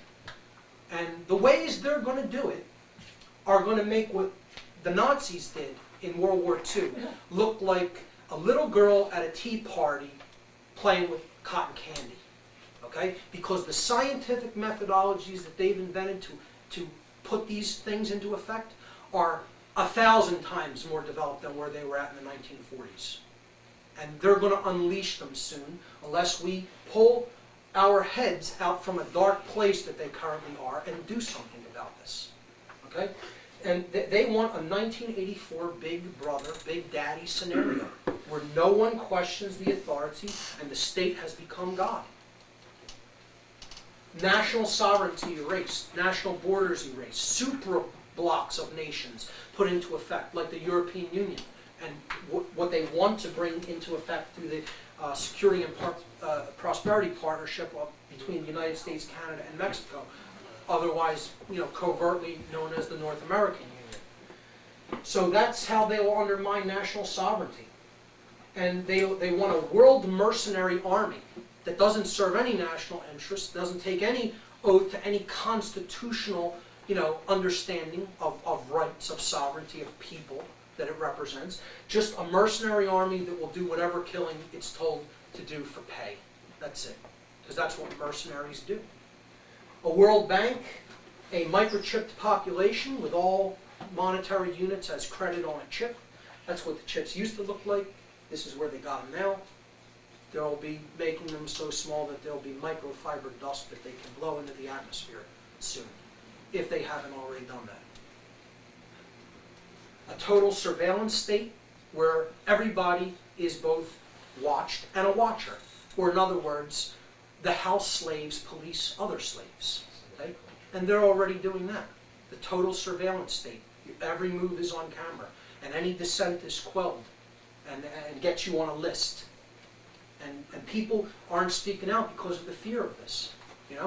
What kind of world are you going to have to live in by not speaking up? What kind of world will your children be living in? Even if you don't care about the world you'll live in until you die, it's the epitome of hubris to not care about the kind of world you're leaving to your children. Okay? This total surveillance state, the destruction of the sacred feminine, of emotion. Because our emotion is our moral compass for direction, for right direction in life. And they want that destroyed and numbed out. They want it numbed out through these antidepressants that they overprescribe and give to everybody. To keep them doing things that they know deep inside in their heart isn't really right, isn't getting anybody anywhere, isn't getting us anything that we want, leading ineffectual lives, like puppets on a string, just reacting. But keep doing it. Here's your soma. Right? A gram is better than a dam, from Brave New World. Okay? Take your soma and forget about how you're feeling. Numb your emotions out. Right? And a total left brain prisonhood. The prison of the left brain, which shunts executive control of the physiology of the brain to the R complex, the fight or flight mechanism of the brain. Fear. Endless human sacrifice through war. Just like in 1984, the Ingsoc Republic, the Ingsoc dictatorship constantly fighting either East Asia or Eurasia, and they'll tell you whoever the enemy is, and you'll believe it and go off to the theater of sacrifice. Okay? A total blind, hypnotized, or in a trance, golemized state of consciousness where people are both the sheep and the sheepdogs that police themselves. And they're well on the way. This is well on the way to being, to coming into manifestation. Some people think it's already here. And some people just, are aware of it and aren't. And it's just going to continue to progressively become more uncomfortable, worse. People are going to suffer more and more and more till this is a third world nation and even worse. Until I think this level of suffering may be what's required. It may be what's required to finally make people understand how natural law works and what they're creating. They're going to have to go through this period of suffering. The problem is, if it gets so bad and everyone's like this, how could you ever come out of it? Will all the lights be dimmed out from the world? Who knows? But it's ultimately all about slavery. That's all it's all about, is the enslavement of humanity. And that's the state of perfected evil. Perfected evil is when every being is a slave and a master of a slave. Okay? It's a pyramid of domination, right? Look at it as in Star Wars, for example, right? You have the Galactic Republic that became the Galactic Empire, the people at the bottom. The stormtroopers oppress them. But who are they owned by? They're puppets pulled by the strings of their commanders in the dark uniforms, right? They're all clones. They've been robbed of all individuality. You go up to the commander level, they all are in fear. Who are they in fear of? They're in fear of Vader, who commands all the troops of the Empire. Does he have a master, or is he the ultimate master? No, he's got a master. He bows before the Emperor. He's his puppet. Is he really the top level of the pyramid of control? No, because what's he controlled by? Who's he a puppet of? A puppet on a string, just doing a dance to however this force wants to control him.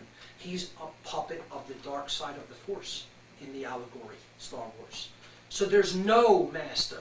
Fear is the only master of this world of slavery that's been created. Everybody in it is a slave. And that's the world of perfected evil that the New World Order represents. Julian Huxley described this state. He said a really efficient totalitarian state would be one in which the all-powerful executive of political bosses and their army of managers control a population of slaves who do not have to be coerced because they love their servitude. They love their enslavement. Big Daddy is their savior. The great philosopher Plato said that the price good men pay for indifference to public affairs is to be ruled by evil men. Or in other words, if you don't care, you're going into the prison. I like to explain to people in the terms of, you ever watch Seinfeld? Seinfeld was a Kabbalistic allegory, actually. A lot of people don't know that. And it was telling people, if you don't care, you go into a prison. Poor people, right? They don't care. They lead a life of apathy, right? Total worldly identification, selfishness, right? And how does Seinfeld end up? They all end up in jail. They end up at the last episode when they stand by and watch evil being done in their midst and do nothing. They go to jail for it. They end up in a prison. It's the same ideology of Masonry. It's the same ideology of Kabbalah. That's what it's telling people subconsciously. It's an allegory. You know, you could watch it in one way, and you could just see a funny story being played out on television. You could watch it in another way and see the deeper significance that's trying to be communicated through allegory to people. And that's what that show was telling people. That goes right over most people's heads, and they don't see it. But that's what the New World Order is, a prison for souls. The dark one, at least. The one of truth, love, and freedom that we can bring into manifestation is the kingdom of heaven on earth. And it can be made if we have the will to make it. If we don't do that, we're going to create a hell on earth. Okay? And that's where I'm going to leave off today. And in part 4, I will pick up with solutions. The dark part is over. We're going to look at what can we do now that we know what can be done. Practical, grassroots solutions for helping consciousness on this planet to change. Thank you.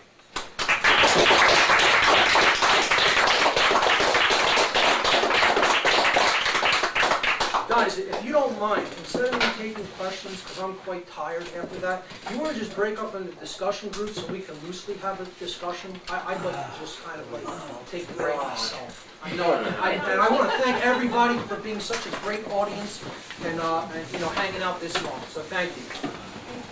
Thank you. Everybody take a flyer, a handout for next month, okay? They're up here. Thank you very much. Absolutely. How's it go? Absolutely.